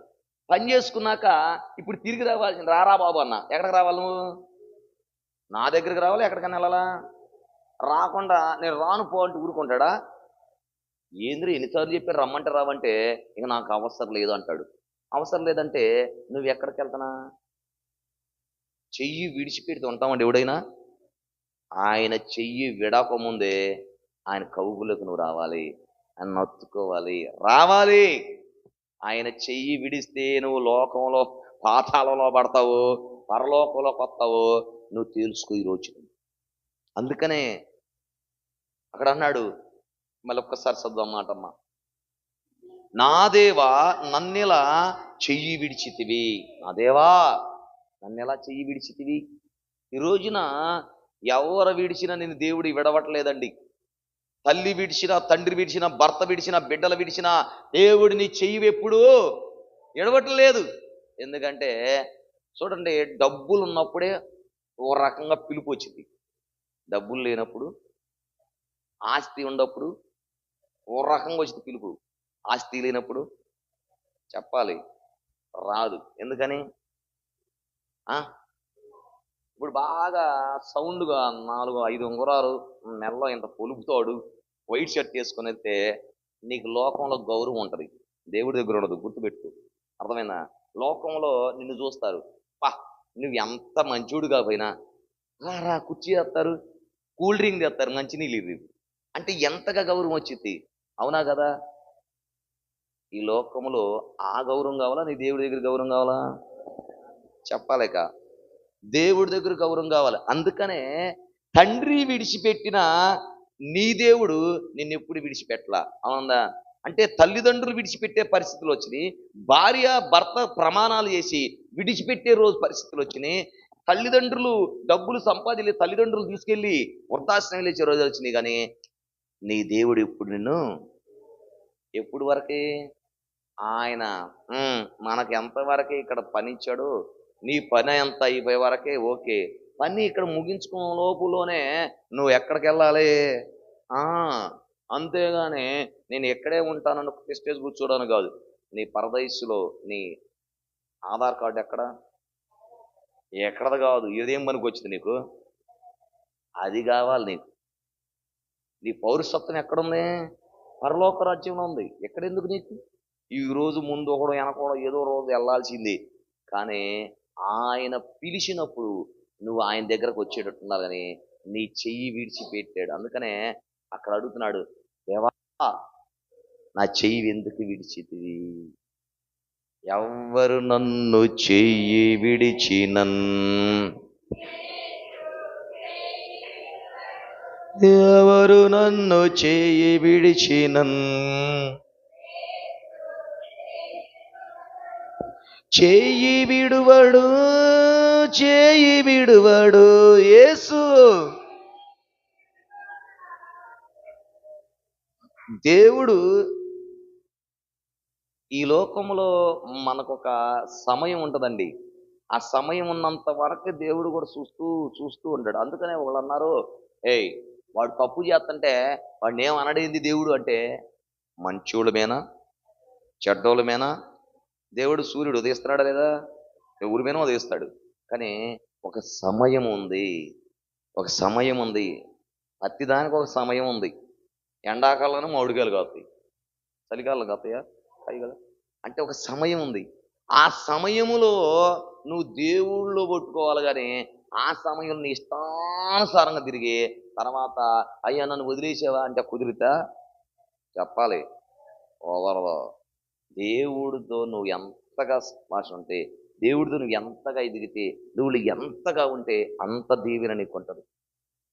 ఈ రోజున దేవుళ్ళో ఉండకుండా అయ్యా నన్ను దేవుడు విడిచిపెట్టాడు, దేవుడు నన్ను మర్చిపోయాడు. ఆయన మర్చిపోతాడండి. నేను నిన్న కూడా చెప్పా, ఆయన మనల్ని తలంచుకుంటున్నాడంట. ఎప్పుడు తలుసుకుంటున్నాడంట మనల్ని. నీ భర్తను నేను తలుచుకుంటాడు లేదు, కానీ చెప్పాలి, గొప్ప దేవుడు అండి మన దేవుడు. ఎప్పుడు తలుసుకుంటాడంట. మనం ఎప్పుడు మన గురించి ఆలోచన చేస్తాడండి. ఇప్పుడు మన గురించే జ్ఞాపకం చేసుకుంటాడంట. ఏం చేస్తున్నారు వీళ్ళు, ఏం చేస్తున్నారు అని. కానీ ఈ రోజున నీ జీవితంలో చూడండి, ఎంతోమంది చిన్ననాటి నుంచి ఈ వయసుకు వచ్చేంత వరకు ఎంతోమంది స్నేహితులు నిన్ను విడిచిపెట్టి ఉండొచ్చు. విడిచిపెట్టారు లేదా? ఫస్ట్ క్లాసు, 2వ క్లాసులో ఫ్రెండ్స్, 5వ క్లాసులో ఫ్రెండ్స్, 10th క్లాసులో ఫ్రెండ్స్ అని చెప్పి మొన్న ఏదో పెట్టారు. అదే గెట్ టుగెదర్ అంట. ఇంటర్మీడియట్లో ఫ్రెండ్స్. ఎంతమంది విడిచిపెట్టినా తర్వాత పెళ్ళైనాక భార్య కొన్ని సంవత్సరాలు, పిల్లలు కొన్ని సంవత్సరాలు, చివరికి నీకెవరు? దేవుడు తప్ప ఎవరైనా ఉన్నారండి? నిన్ను పుట్టించిన కానిచి దేవుడు తన కృపలో మళ్ళా నిన్ను జ్ఞాపకం చేసుకో తన రాజ్యంలో చేర్చేంత వరకు కూడా ఆయన నిన్ను విడిచిపెట్టావు. ఈ లోకంలో ఎవడన్నా ఉంటాడండి? ఒక ఆమె అంటది, ఇంకా నాకు సాగు రాలేదని అంటది. ఎప్పుడు కోరుకోకూడదు. కోరుకునేవాడు లేరా? ఒక ఆమె నాకు ఫోన్ చేసి అందలే, పాస్టర్ గారు నాకు ఎప్పుడు సాగు వచ్చిందయ్యా అన్నాడు. ఏం మాట్లాడుతున్నావమ్మా? కోరుకోకూడదంట. ఒక ఆయన కోరుకున్నాడు. ఎవరైనా? ఏలియా. మరణాపేక్ష, ఇక నేను బతకను, చచ్చిపోతాను, నాకు కావాలన్నాడంట. ఎప్పుడు కోరుకోకూడదు. నీ దినములు నిన్నకుండా ఎలా మరణిస్తావు?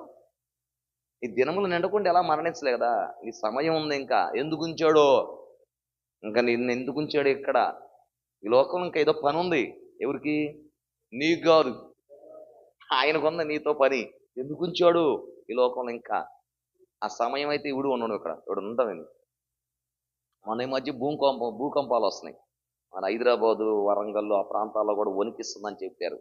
అంటే భూమి వణికినప్పుడు ఇంట్లో నుంచి పారిపోతూ ఉంటారు. భూకంపం వచ్చినప్పుడు బిల్డింగ్లు పడిపోతున్నాయి, నేల కూలిపెచ్చి అందరూ కార్లు గీలు పడిపోతూ ఉంటాయి.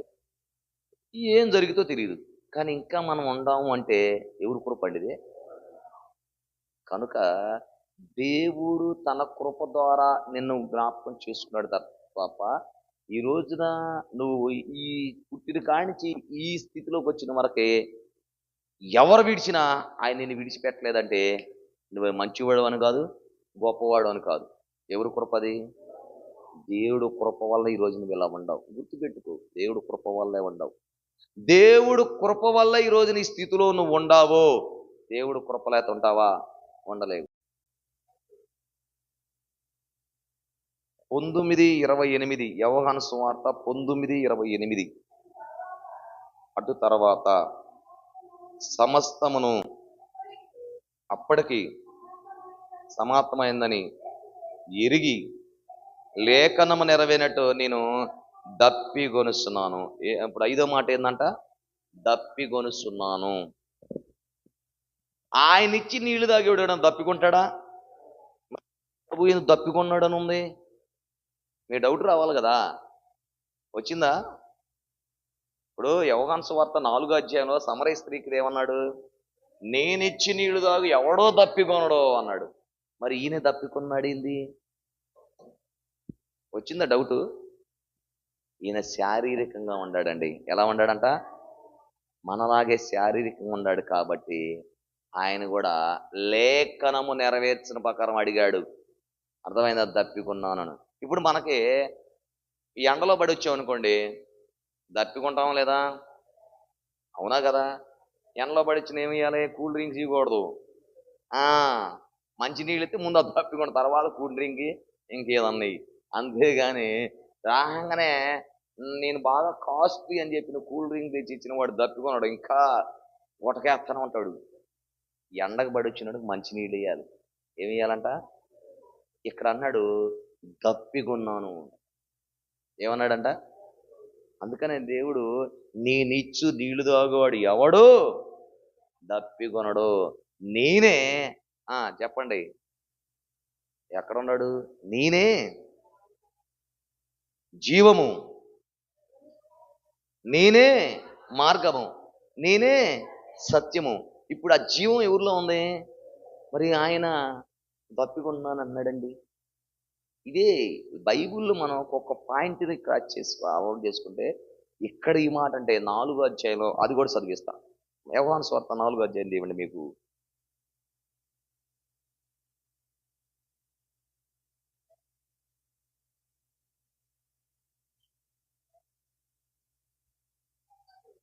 చదవాలి. యోహాను సువార్త 83వ నెంబర్ పేజీ, నూతన నిబంధన యోహాను సువార్త మరి 4:14. నేనిచ్చు నీళ్లు తాగువాడు ఎప్పుడు దప్పికొనడు, నేను వానికిచ్చు నీళ్లు నిత్య జీవముకై వానిలో ఉరికిడి ఊటి నీటి బొగ్గగా ఉండని ఆయనతో చెప్పాను. చాలు. అంటే దేవుడిచ్చు నీళ్లు తాగువాడు నిత్యము ఎక్కడుంటాడు? అర్థమైందా? ఏందా నీళ్లు? దేవుడు వాక్యము. దేవుడు వాక్యం ఎప్పుడులో పుష్కలంగా ఉంటుందో వాడు ఎప్పుడు దప్పికొనడండి. ఎప్పుడు దప్పికొనడు. ఏది మామూలు దప్పికొంటారు, మంచినీళ్ళు తాగడం అనుకోకండి. అర్థమైందా? దేవుడు వాక్యం ఉంటే దప్పికొంటాం. అంటే ఇప్పుడు నీళ్ళు తాగకపోతే ఏమవుతాడికి? ఏదో పోగొట్టు నీళ్ళు పోయిండ్రా అంటూ ఉంటారు. అవునా కదా? అలాగే ఇక్కడ అదే పాయింట్. దేవుడు అక్కడ ఆ రోజు ఎందుకు ఆ మాట మాట్లాడంటే బైబిల్ గ్రంథంలో లేఖనము నెరవేర్చినట్టే మాట్లాడాడు, కానీ లేఖనము నెరవేర్చకుండా ఆయన చనిపోలేదు. ప్రతిదీ ఆయనలో నెరవేర్చబడిన రుజువు చేయడానికి. ఎవరిలో నెరవేర్చబడింది ఇదంతా? అంటే ప్రవక్తలు పలికిన ప్రతి వచనాన్ని యేసు ప్రభులో నెరవేర్చబడటానికి ఆ మాట జరిగింది.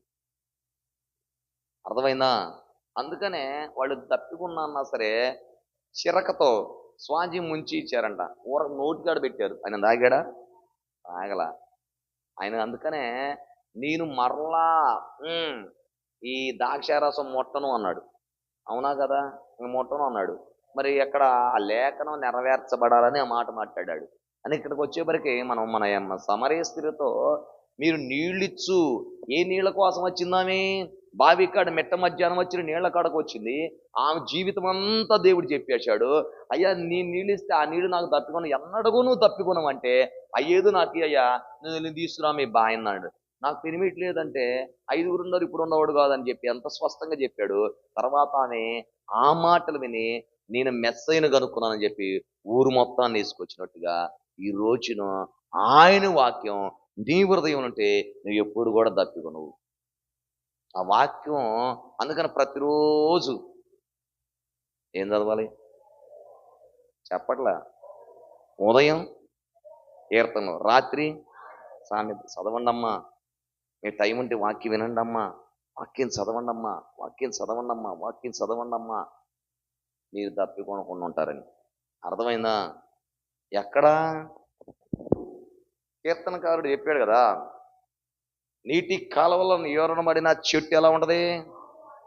ఆకు వాడక తగిన సమయంలో ఫలమించి చెట్టు భలే ఉంటది. అంటే ఆడు అనుకున్నదన్నా కూడా నెరవేరుతుంది. ఎప్పుడు? ఆయన వాక్యం నీ హృదయములో ఉండాలి. అందుకని బైబిల్ చదవండి అయ్యా అంట. ఎంతమంది చెబుతున్నామండి బైబిల్ చదవమని? ఈ పాస్టర్ గారు ఏదన్నా అంటాడేమో అన్నట్టు చదువుతున్నారు మీరు. నిజంగా అలాగే చదువుతున్నారా? నేను కావాలని చదువుతున్నారా? చెప్పాలి మీరు. మీకు ఒక 5 నిమిషాలు 10 నిమిషాలు అందుకంటే పట్టదు. ప్రతిరోజు చదువుతున్నారు అనుకోండి, ఆ హృదయములో ఆ వాక్యం ఎప్పుడు, ఇప్పుడు సపోజ్ అందుకని రాయబడింది, ఆ నీటి ఓట ఎప్పుడు సెలయేళ్ళు. ఇప్పుడు ఎండాకాలంలో ఏటోటికి వెళ్ళాం అనుకోండి, కొద్దిగా తేగానే ఏముంటది, అది ఇసుకే కొద్దిగా చూడంగానే నీళ్ళు వస్తూ ఉంటాయి. అవునా కదా? వడబెట్టుకో తాగుతారు కొంతమంది, పరిస్థితుల తేడా ఉన్నప్పుడు. అలా ఉంటది మీలో. దేవుడు వాక్యం మీలో ఉంటే ఎప్పుడు కూడా ఆ ఊటి ఊగుసున్న నీటి ఓటలాగా ఉంటారు. నీటి ఓట ఎప్పుడు మనకు ఎండిపోయిద్దా బ్రతుకులు? చెప్పాలి, ఎండిపోతాయా? మీరు ఎండిపోకుండా ఉండాలని మీ బ్రతుకులు వాక్యం ఎప్పుడు చదవాలి, ఎప్పుడు చదవాలి. అయ్యా మేము తింటున్నాం బాగానే 4 సార్లు. ఎన్నిసార్లు? 4 సార్లు. ఏంటంటే తింటలేదు, స్నాక్స్ అని బాగానే వేస్తూ ఉంటారు. అవి కూడా తగ్గే పని లేదు. మళ్ళీ నైట్ 10:30కో 11ంటికి తింటున్నారు, అది వేరే విషయం. అంటే 4 సార్లు తిన్నా మీ బ్రతుకులు ఎండిపోయిన బ్రతుకుల్లాగా ఉంటున్నాయి. అందుకని ఆ బ్రతుకులు ఎండిపోకుండా ఉండాలంటే నీటి ఓట కావాలి. కాబట్టి ఆ నీటి ఓటే దేవుడు వాక్యము.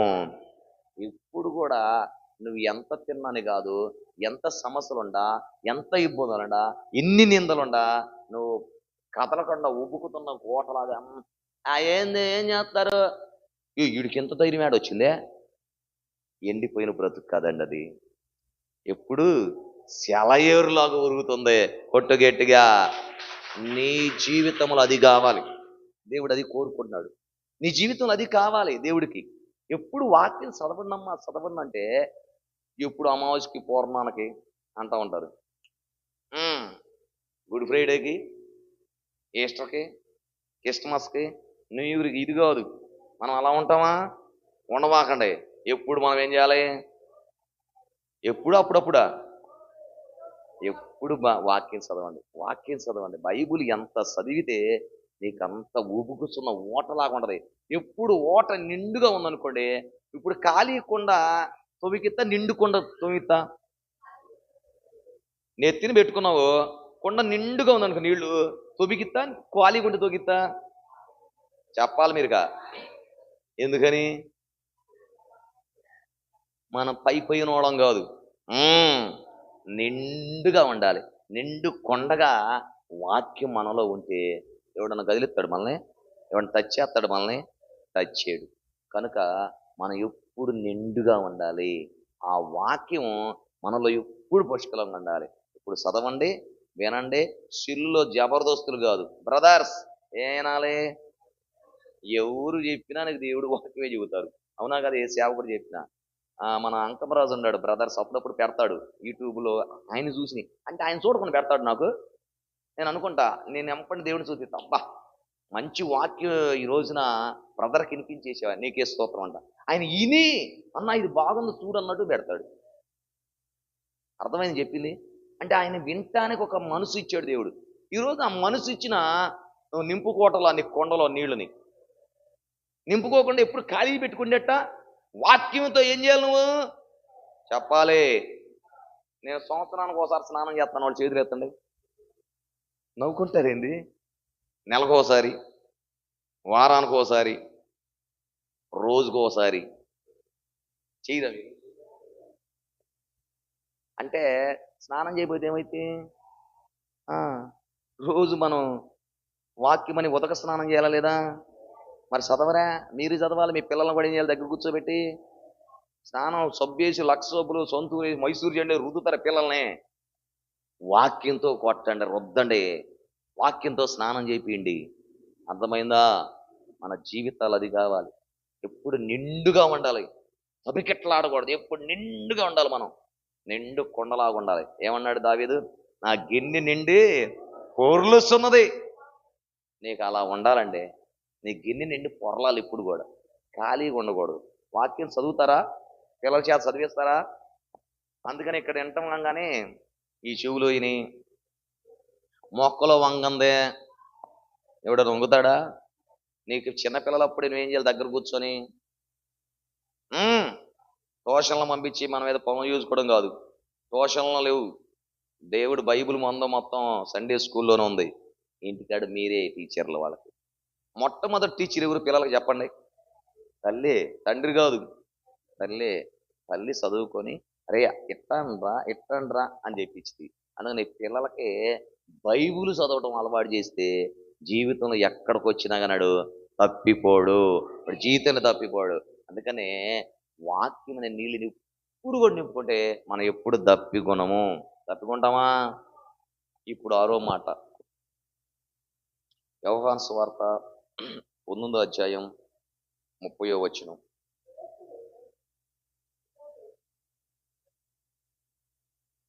9:30 చదువు. యేసు ముంచుకొని సమాప్తమైందని చెప్పి తల వంచి ఆత్మను అప్పగించును. చాలు. ఏం చేశాడంట? లాస్ట్ మాట, 6వ మాట, సమాప్తమైనది. ఏం చెప్పాడంట? చెప్పాలి. ఈ రోజున ఏదైనా పని చేస్తే పూర్తి చేస్తున్నారు ఎవడైనా? సగం పనులే పూర్తి చేస్తున్నాడండి ఎవరైనా? ఏదైనా పని అప్పు చేస్తే పూర్తి చేసేవాళ్ళు ఎవడు ఉన్నట్టు చేతులు ఎత్తండి. ఎవడు చేయట్లా. సగం పనులు చేస్తారు. అవునా కదా? దేవుడు ఈ లోకానికి ఎందుకు వచ్చాడు? దాన్ని సమాప్తం చేశాడంట. దేవుడు అన్నాడు మీరు కూడా సమాప్తం చేయండి అన్నాడు. ఏం చేయమన్నాడండి? చెయ్యాలా లేదా? మన ఈ లోకంలో ఎందుకు పుట్టామో అసలు ముందు అది ప్రశ్నించుకోండి. దేవుడు ఆయన పని నిమిత్తమే మనకు కలుగు చేశాడు, నియమించుకున్నాడు, మనల్ని ఏర్పరచుకున్నాడు, మనల్ని పిలుచుకున్నాడు. నేను తల్లి గర్భంలో రూపించుకుని నేను ఎరిగాను అని చెప్పాడు. మరి ఇన్ని మాటలు చెప్పినోడు ఆయన సమాప్తం చేసేస్తే నువ్వు చేస్తున్నావా? మధ్యలో విడిచిపెట్టే వాళ్ళు ఎంతమంది అండి? ఇప్పుడు భార్య భర్తలు ఇద్దరు ప్రమాణాలు చేశారండి. ఇప్పుడు కడ వరకు తలనొప్పి వచ్చినా నేనే అంటాడు ప్రమాణం చేసేటప్పుడు. తలనొప్పి రాగానే అంటాడు నువ్వు నాకు అవసరం లేదు అంటాడు. తలనొప్పి వచ్చినందుకు. దేనికంట? భార్య తలనొప్పి ఎత్తే ఆరంభ దగ్గర బిల్ల తెచ్చేయి నాకు వద్దు అంటాడు. అంటే భార్యకు నొప్పులు వస్తే నాకు వద్దనే వాళ్ళు లేరా? మరి ఈ ప్రమాణం ఏం చేశా? చెప్పట్లా. సమాప్తం చేస్తుంటే కడ వరకు నిన్ను అన్ని విషయంలో నిన్ను చూసుకుంటా. అంటే నీ జీవితంలో ఏదన్నా దేవుడు నీకు ఒక పని చెప్పాడంటే సోగంలో ముంచి వెళ్ళవాక ఏం చేయాలి? కష్టం వచ్చినా, నింద వచ్చినా, అవమానం వచ్చినా, దెబ్బలు పడ్డా ఏం చేయాలి? సపోజ్ పొలం వేశారండి. మీ భాషలో చెప్పాలంటే పొలం పూర్తిగా చూస్తారా? మధ్యలో వదిలేసి వెళ్ళిపోతారా? ఏం లాస్ వచ్చిందని సంగతి తెలిసినా సరే వదిలేస్తారా? ఎందుకని? నష్టం వచ్చినా దాన్ని వేసాం కాబట్టి ముగించాల్సిందే. మధ్యలో ఆపకూడదు. ఆపుతామా? చెప్పాలి. మనం కూడా అంతే. నూతన సంవత్సరంలో వాగ్దానం చేశారు రోజుకు 10 అధ్యాయాలు, ప్రతి శుక్రవారం, ప్రతి ఆదివారం. ఏది పూర్తి చేయట్లేదుగా?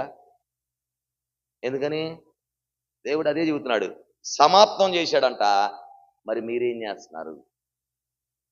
ఒక్కసారి తీర్మానం తీసుకుంటే మన బ్రతుకులో కడ వరకు కూడా అది ఎన్ని వచ్చినా సరే, తుఫాను వచ్చినా సరే ఆపాలా చేయాలా? చెప్పట్లా. తుఫాను వచ్చినా శివాశిష్టం వచ్చింది బ్రగబండ శుక్రవారం. ఎందుకు వచ్చిందండి? తీర్మానం అది. అర్థమైన? తుఫాను వచ్చినా వాళ్ళ కూతురు కనింట్లో వచ్చింది అంటే నేను అనేది ఏంటంటే ఇక్కడ మన జీవితంలో దేవుడు ఒక పని అంటే సమాప్తం చేయాలి. ఆయన చేశాడు. మనకు మాదిరికరంగా ఉన్నాడు. మీరు కూడా పూర్తి చేయండి. పిల్లల్ని కన్నారు, వాళ్ళు పెళ్లి చేసేలాగా ఉంచుతారా? నాకెందుకు వదిలిపెడతారా? కన్నారు కదా, వాళ్ళ బాధ్యత మీదే కదా. నాకు వద్దురు బాబు వీడితో చెప్పి వదిలేస్తారా? వదిలేరుగా. ఏడ్ చేసి ప్రార్థన చేసి దేవుడి కృపతో పెళ్లి చేసి శుభ్రంగా పెళ్లి చేయని వదిలేస్తారా? వదిలేరుగా. నా కుమారుడు, నా కోడలు, పుట్టే బిడ్డలు కూడా నా మనవడు, నా మనవరాలు అనుకుంటావు కదా. సమాప్తం చేస్తావా, వదిలేస్తావా? నీకు ఒక కుటుంబ బంధం ఇచ్చినప్పుడు పూర్తి చేయాలి. మధ్యలో విడిచిపెట్టేలాగా ఉండవాక. ఈరోజు చాలా మంది మధ్యలో విడిచిపెట్టి ఉన్నారు. భార్య విడిచిపెడుతున్నారు, భర్తలు బిడ్డలు విడిచిపెడుతున్నారు. దేవుడు అన్నాడు, నీకు ఇచ్చిన బాధ్యతని సమాప్తం చేయాలి. చేస్తావా లేదా? అందుకని దేవుడు ఏషియా గ్రంథంలో మాట్లాడు, నీ దుంక దినములని సమాప్తమైపోయినాయి. కొట్టుగట్టిగా. ఈ రోజు నువ్వు ఏ విషయంలో కన్నీరు గారుస్తూ రోదన చేస్తున్నావో దేవుడు సిలువలో 6వ మాటగా చెబుతున్నాడు, నీ దుంక దినములు సమాప్తమైనవి. ఎందుకంటే నీ కోసం ఆయన కన్నీరు కార్చాడు, నీ కోసమే ఆయన బాధలు పడ్డాడు, నీ కోసమే. అవునా? ఎవరి కోసమా? మనందరి కోసం కదా. ఆయన సమాప్తం చేశాడు. అందుకనే నీకు సమాప్తం అయ్యింది. నీ దొంక దినములన్నీక నేను సమాప్తం చేశా, నేను పూర్తి చేశా. నేను ఎందుకు వచ్చాను ఈ లోకానికి? పూర్తి చేశా. మధ్యలో వదిలేసి వెళ్ళా. మిమ్మల్ని వదిలేసి వెళ్తారా? చెప్పాలి. అవునా కదా? వదిలేసి వాళ్ళు చాలా మంది ఉన్నారు. అవునా కదా? ఉండారా లేదా? సరే, ఇప్పుడు సపోజ్ మీ భాషలోకి వస్తే మీకు అర్థమవుతుంది ఏది చెప్పిన ఇవ్వాల. ప్రిఫరెన్స్ చూసుకోకుండా ఓన్లీ మీ భాషలో చెబుతున్నాం కొన్ని. అంటే ఈ మాట మీకు అర్థం అవ్వాలని. ఇప్పుడు సిఎస్టీ టీం బాధ్యత ఇచ్చారండి. ఇది పూర్తి చేయాలా, మధ్యలో వదిలిపెట్టాలా? ఎందుకు చేయాలి?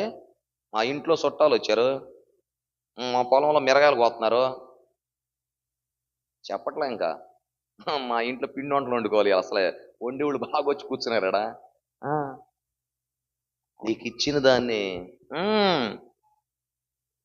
చెయ్యాలి. కష్టం వచ్చినా, నిందొచ్చినా, అవమానం వచ్చినా, ఉపద్రవం వచ్చినా చేశాడా లేదా పౌలు గారు? కడవరకు చేశాడు లేదా? నా పరుగుని కడముట్టించాను. పాస్టర్ ప్రవీణ్ పగడాల్లాగా ముట్టించాడండి. చాలు నా జీవితం అనుకున్నాడు. ఒక్కొక్క మెసేజ్ ఏమంటే అబ్బో అసలు హృదయాలు పగిలిపోతున్నాయి. బ్రదరు, నేను ఇంతకుముందు వినలేదు. ఇప్పుడు మా సత్యనపల్లి వెళ్తే మా సిస్టర్, మా పాస్టమ్ గారు పెట్టంగానే పగడాలయ్యే పెట్టింది. చూడు, నువ్వు చూడు బైబిల్ చదువుతావు చూడు అంటది. నేను ఇంటానే బైబిల్ చదువుతుందంట. అలా ఎలా గుర్తి ఆ చెవి ఇటు వేస్తాలే, ఇది మనసులోకి వెళ్తుందిలే అంట. ఎంతగా అంటే ఒక్కొక్క మాట స్త్రీల గురించి చెబుతున్నాడు. అసలు ఒక్క తప్పు పాయింట్ కూడా లేకుండా కరెక్ట్గా ఉన్నదన్నట్టు చెబుతున్నాడు. ఈ రోజున మరి ఆయన ముగించాడు, తన పొరుగుని కడముట్టించాడు. అవునా కదా? అదండి దేవుడు అంటే. మన దేవుడు అంటే దేవుడే. అవునా కదా? ముగించాడు, వదిలేశాడా? ఆయన ఏమన్నాడు? కింగు, మన దేవుడు రాజు అన్నాడు. ఏమన్నాడండి? ముగించాడు. మధ్యలో విడిచిపెట్టలా. కొంతమంది విడిచిపెట్టేవాళ్ళు. నీ దేవుడు విడిచిపెట్టాడు ఎప్పుడు కూడా. విడిపెడతాడా లేదా? విడిచిపెట్టడండి. అంత గొప్ప దేవుడు అండి. నీ తోడు నాకుండగా ఒంటరిని కాదెన్నడు, ఆదరణ కర్తవు అనాథునిగా విడవవు, ఆదరణ కర్తవు. నీ తోడు నాకుండగా ఒంటరిని కాదెన్నడు. దేవుడు ఒంటరిగా విడిచిపెడతాను కాదు నిన్ను. ఆయన నీతోనే ఉన్నాడు, నీలో ఉన్నాడు. నీ జీవితంలో సమాప్తం చేస్తాడు. మధ్యలో నిన్ను ముగించేయడు. నీకు బిడ్డలనిస్తే, భర్తనిస్తే ఆ జీవితం సమాప్తం చేస్తాడు. మధ్యలో విడిచిపెట్టేస్తాడు నిన్ను కూడా. చెప్పాలి. భర్త విడిచినా, బిడ్డలు విడిచినా, తల్లిదండ్రులు విడిచినా నీ దేవుడు నిన్ను ఏడవాడో. ఆయన చేయి పట్టుకొనే ఉన్నాడు ఎప్పుడు కూడా. అయ్యా నన్ను విడిచిపెట్టాడు. ఇప్పుడు ఎండలో వెళ్తున్నావు అండి, సపోజ్ ఇప్పుడు ఈ ఎండలో వెళ్తున్నావు, నీ ముందు నీడ పడుతున్నా. నీడ గురించి చెప్పండి. వామ్మో, ఎవరిది చెప్పాలి. ఎవరిది? దేవుడిది. ఎందుకంటే ఆయన నీలో ఉండి నీతో ఉండి ఇప్పుడు ఆ నీడ ఎవరిది? చెప్పాలి. నీ రూపం అంత ఎవరిది? ఇప్పుడు నీడ ఎవరిది? లేకపోతే నీది అనుకున్నావు. అనుకోవాక నీ దేవుడిదండి. నీలో ఉండి నీతో ఉండి నిన్ను నడిపిస్తున్నాడండి. బా, అంత గొప్ప దేవుడండి. ఈ రోజున నా ప్రియ బిడ్డ, మన దేవుడికి అంత ప్రాముఖ్యం ఉంది. మధ్యలో ముంచేయుడు, సమాప్తం చేస్తాడు. ఏదైనా సరే సమాప్తం చేస్తాడు. అంతేగానే కొంతమంది బీటెక్ మొదలు పెడతారు, 1 సంవత్సరంలో 2 సంవత్సరాలు ఆపేస్తారు. డిగ్రీ మొదలు పెడతారు, 1 సంవత్సరం చదివి 2 సంవత్సరాలు ఆపేస్తారు. నీ దేవుడు అలా చేయడు. చెప్పాలి. పిల్లలు లేరంటారా? 1 సంవత్సరం చదివి 2వ సంవత్సరం 3వ సంవత్సరం అంటూ ఉంటారు. పూర్తి చేస్తారా? చెప్పాలి. అంటే నీకిచ్చిన బాధ్యతని నువ్వు పూర్తి చేయాలి. నీకిచ్చిన పనిని ఏం చేయాలి? చెప్పాలి. సమాప్తం చేత వదిలేసేస్తావా? చెప్పాలి. ఇప్పుడు మిరగాయలకి వెళ్ళారండి, ఈ 2 సార్లు మీరే అన్నారు, 1 సార్లు కోసి వస్తే ఊరుకుంటుందా? పూర్తి చేస్తావా లేదా? పైపైన చేస్తావా? వాళ్లకు యజమానులకు మెచ్చినట్టు చేస్తావు. 2సారి పిలవాలి కదా నేను. ఆయనకి మెచ్చినట్టు చేయాలి. ఆయన మనకు ఒక ఏదైనా పని అప్పు చెబితే సమాప్తం చేయాలి. మధ్యలో సిఎస్టి టీం మీకే వదిలేసి వెళ్ళకూడదు. బాధ్యత ఇది. అవునా కదా? మాకు బాధ్యత అండి. మా అబ్బాయి అంటా ఉంటాడు, మీరు మొదలు పెడుతున్న ప్రతి ప్రార్థన కూడా పూర్తి చేయాలి, మధ్యలో వదలకూడదు, సమాప్తం చేయాలి ఏదైనా అంటాడు. మేము మొదలుపెట్టింది ఆయన కృపతోర బాబు, అది సమాప్తం చేస్తాం కానీ మధ్యలో ఎక్కడ కూడా ఆపుతామా? ఎప్పుడు ఆపం. అది సమాప్తం జరగాల్సిందే. ఎన్ని ఒడిదుడుకులు వచ్చినా, ఎంత కష్టం వచ్చినా, ఎంత తుఫాన్లు వచ్చినా సరే అదేం చేయాలి? అర్థమైందా? దేవుడు మీకు ఈరోజు మాట్లాడుతున్నాడు, సమాప్తం చేయండి. ఒక బాధ్యత మనకు దేవుడు ఇచ్చాడండి. భార్యాభర్తల బాధ్యత ఇచ్చాడు, మధ్యలో విడిచిపెట్టకూడదు, సమాప్తం చేయాలి. జీవితం కాలం అంతా కూడా కష్టం వచ్చినా, నింద వచ్చినా, అప్పులైనా మధ్యలో ముంచేసి వెళ్ళిపోకూడదు. అర్థమైంది? ఏం చేయాలి? కడవరకి ఉంటామా లేదా? అందుకని నీ రాకడ ఆలస్యమైతే నాయన మమ్మల్ని కూడా చూసుకోయ్యా అంటాం. ఎందుకని? నీ రాకడ ఎత్తబడే గుంపులో మేము అందరం ఉండాలయ్యా. కడవరకు మనం ప్రతి విషయంలో సమాప్తం చేసేటట్టు ఉండాలి. కానీ మధ్యలో ఎప్పుడు కూడా, ఇప్పుడు సపోజ్ బైబిల్ చదవటం మొదలు పెట్టామండి, మధ్యలో ఆపుతావా? అప్పుడప్పుడు వదిలేసిపోతావా? కొంతమంది ఉండరు, బైబిల్ చదివేటప్పుడు ఎవరైనా వచ్చినా బైబిల్ పక్కన పడేసి కూర్చొని మాట్లాడుతుంటారు. అవునా కదా? ఫోన్ మోగిందానికి ఏం చేస్తారు? ప్రార్థన చేస్తున్నారండి. ఈ లోపల పిన్ని పిన్ని తలుపు కొడుతుంది, ఏం చేస్తారు? ఫోన్ మోగింది, ఏం చేస్తారు? ఇంట్లో కుక్కర్ కోతలు వస్తున్నాయి, ఏం చేస్తారు? సమత్వం చేస్తారా? మధ్యలో ముగిస్తున్నారా? చెప్పాలి. ఇప్పుడు మీరు ప్రార్థన మొదలు పెట్టామంటే అంశం అంతా అయిపోయేంత వరకు కూడా చెయ్యి. దేవుడు నిన్ను చూస్తున్నాడు. మనకు మాదిరిగొండి, నేను సమాప్తం చేశాను, మీరు కూడా చెయ్యండి. మీకు ఇచ్చిన బాధ్యతని, మీకు ఇచ్చిన జాబ్ విషయంలో, ఇచ్చిన వ్యాపారం విషయంలో చెప్పాలి, నమ్మకంగా ఉండి సమాప్తం చేయండి. అంటే మధ్యలో వదిలేసి రావాకండి. ఎక్కడ వచ్చింది దెబ్బలు మనకే తగిలితే నిందలు మనకే వస్తాయి. మనుషులకు వస్తాయి, వస్తాయా? ఇప్పుడు మీకు ఎంతమందికి 100 కావాలి చెప్పాలి? డబ్బులు కావాలా లేదా? చేతులు ఎత్తనమ్మా. వద్దా? డబ్బులకి ఎంతమంది కావాలరా? చేతులు ఎత్తాలి డబ్బులు కావాల్సిన వాడు. అంటే ఇప్పుడు నేను ఆమె అంటున్నా, మరి డబ్బులు కావాలా లేదా? చెప్పండి. మరి చేతులు ఎత్తరే, నాకేం వద్దులే, మీరే నాకేమి వద్దు చెప్పండి, ఎత్తండి చేతులు. అందరు కావాలి. మరి 100 కావాలంటే నింద కావాలా లేదా? మరి 100 కావాలంటే నింద పడాలి. నువ్వు నింద పడితే నీకు 100 వచ్చింది. నింద పడకుండా వచ్చిందా? రాదుగా. నేను ఎన్నో నిందలు పడుతున్నాను కాబట్టి నాకు చాలా 100లు వస్తున్నాయి. మీకు నిందలు వచ్చినప్పుడు కుంగిపోవాక, ఒక మూల 2 నెలలు ఉతికిన దుప్పటి కప్పుకొని అని ఆడవాక. నింద వచ్చిందండి నీకు 100 నీ అకౌంట్లో పడ్డట్టే. మరి 100 కావాలన్నప్పుడు నింద పడాలి, మరి తప్పదు మనం. మరి అంకమరాజు మొన్న అన్నాడు, నిందలు కావాలి మనకి, 100 కావాలంటే అన్నాడు. మరి నిందలు రాళ్ళు తగలపోతే మనం కరెక్ట్గా ఉంటామా? ఉండం. తగలాలి అప్పుడప్పుడు. దేవుళ్ళు కరెక్ట్గా ఉంటాం. అంతేగాని నిందలు వస్తున్నాయని చెప్పి మందిరాన్ని మానేసావు. నువ్వు తీర్మానం చేసుకున్నావు, ప్రతి వారము ఎన్ని నిందలు వచ్చినా అవమానాలు వచ్చినా నిలబడతాం. వస్తాయి, నిలబడుతున్నప్పుడే వస్తాయి. అప్పుడు ఏం చేయాలి? నీకు 100 కావాలంటే ఏం రావాలి? 100 కావాలంటే నింద కావాలి కదా.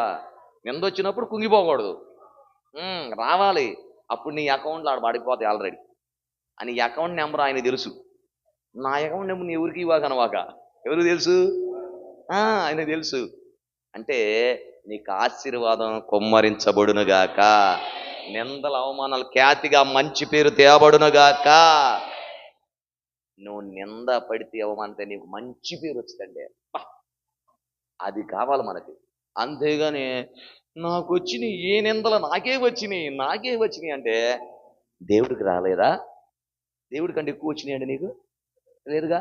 యోబు కంటే మనకు ఎవరికన్నా వచ్చినాయండి? అసలు యోబు ఉన్న జీవితం మనకి ఊరికి రాల, అవునా కదా? అయినా సరే యోబు 200 ఆశీర్వాదం ఉంటాడు. మనకు కూడా 200 ఆశీర్వాదం కావాలంటే మనకు కూడా తగలాలి. బాగా కొట్టేయానండి ఒకసారి, అలా ఎవరు 200 ఆశీర్వాదం అండి మనకి. ఆ నిందలతో కొడితే, అవమానాలు కొడితే 200 దేవుడు కలుగు చేయబడునుగాక. చివరకు ఒక మాట చెప్పి ముగింపులో తీసుకొస్తా చూడండి. చివరి మాట ఏముంది? లోకాసువార్త 23:46 ఉందన్నమాట. లోకాసువార్త 23:46. 23:46.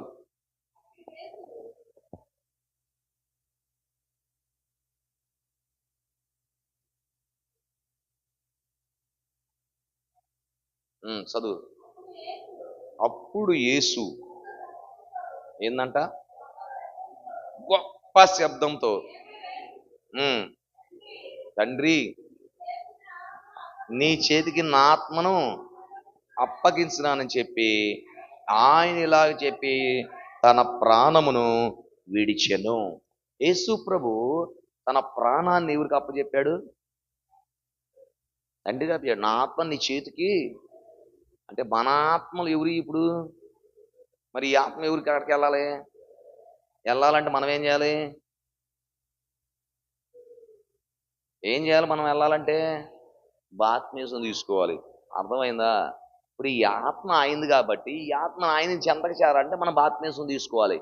అంతేగాని నేను చనిపోయినాక పాతాళంలోకి వెళ్తాను, నరకంలోకి వెళ్తాను, పరలోక రాజ్యానికి, ఇన్ని ఆప్షన్లు ఉండవు. నీ ఆత్మని తండ్రి చేతికి అప్పచెప్పాలి.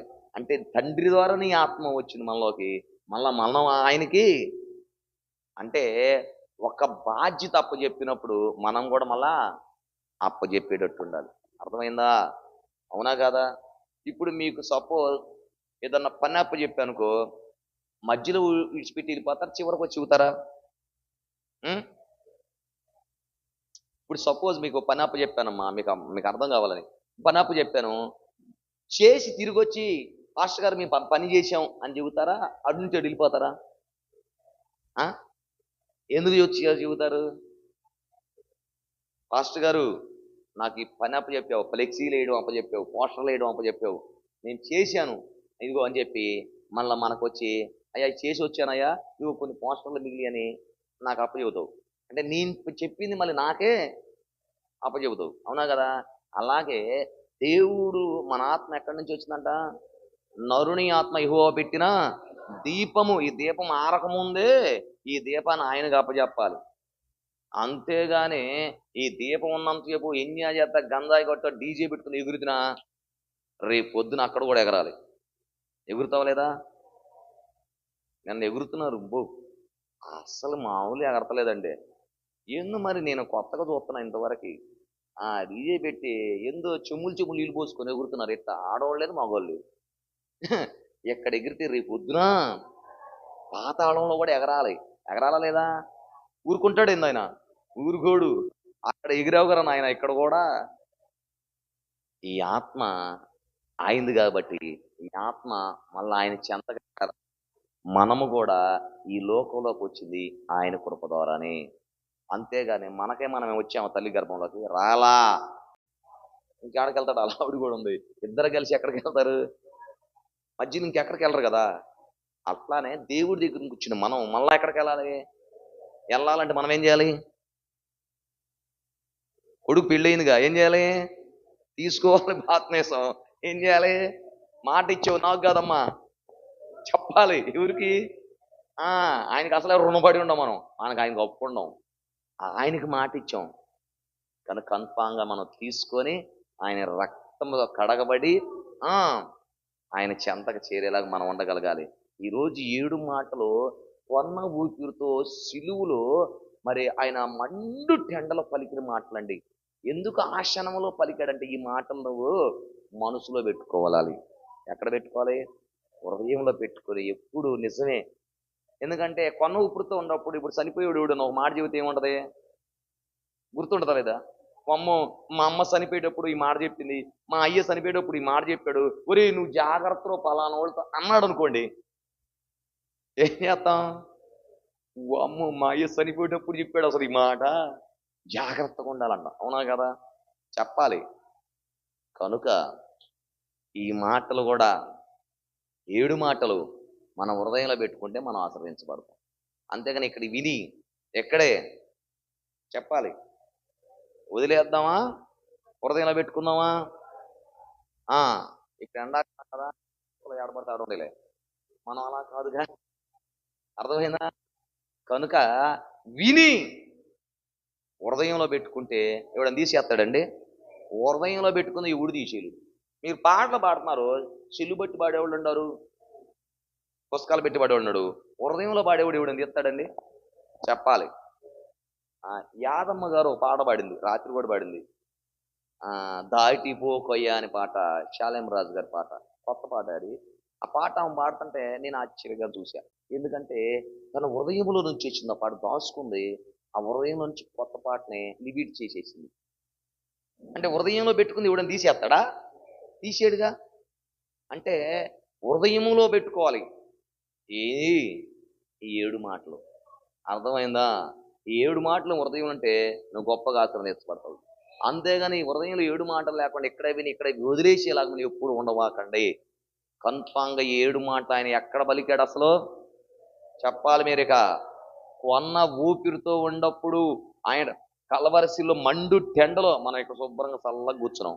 ఆయన అలా కాదండి, మండు టెండలో కూర్చొని నిలబడి ఆ సిలువుకి ఆల్రెడీ ఇక ఏం లేదు, కొన్న ఊపిరి, ఆ మాట కూడా పలనంత మాటగా 7 మాటలు పలికాడు.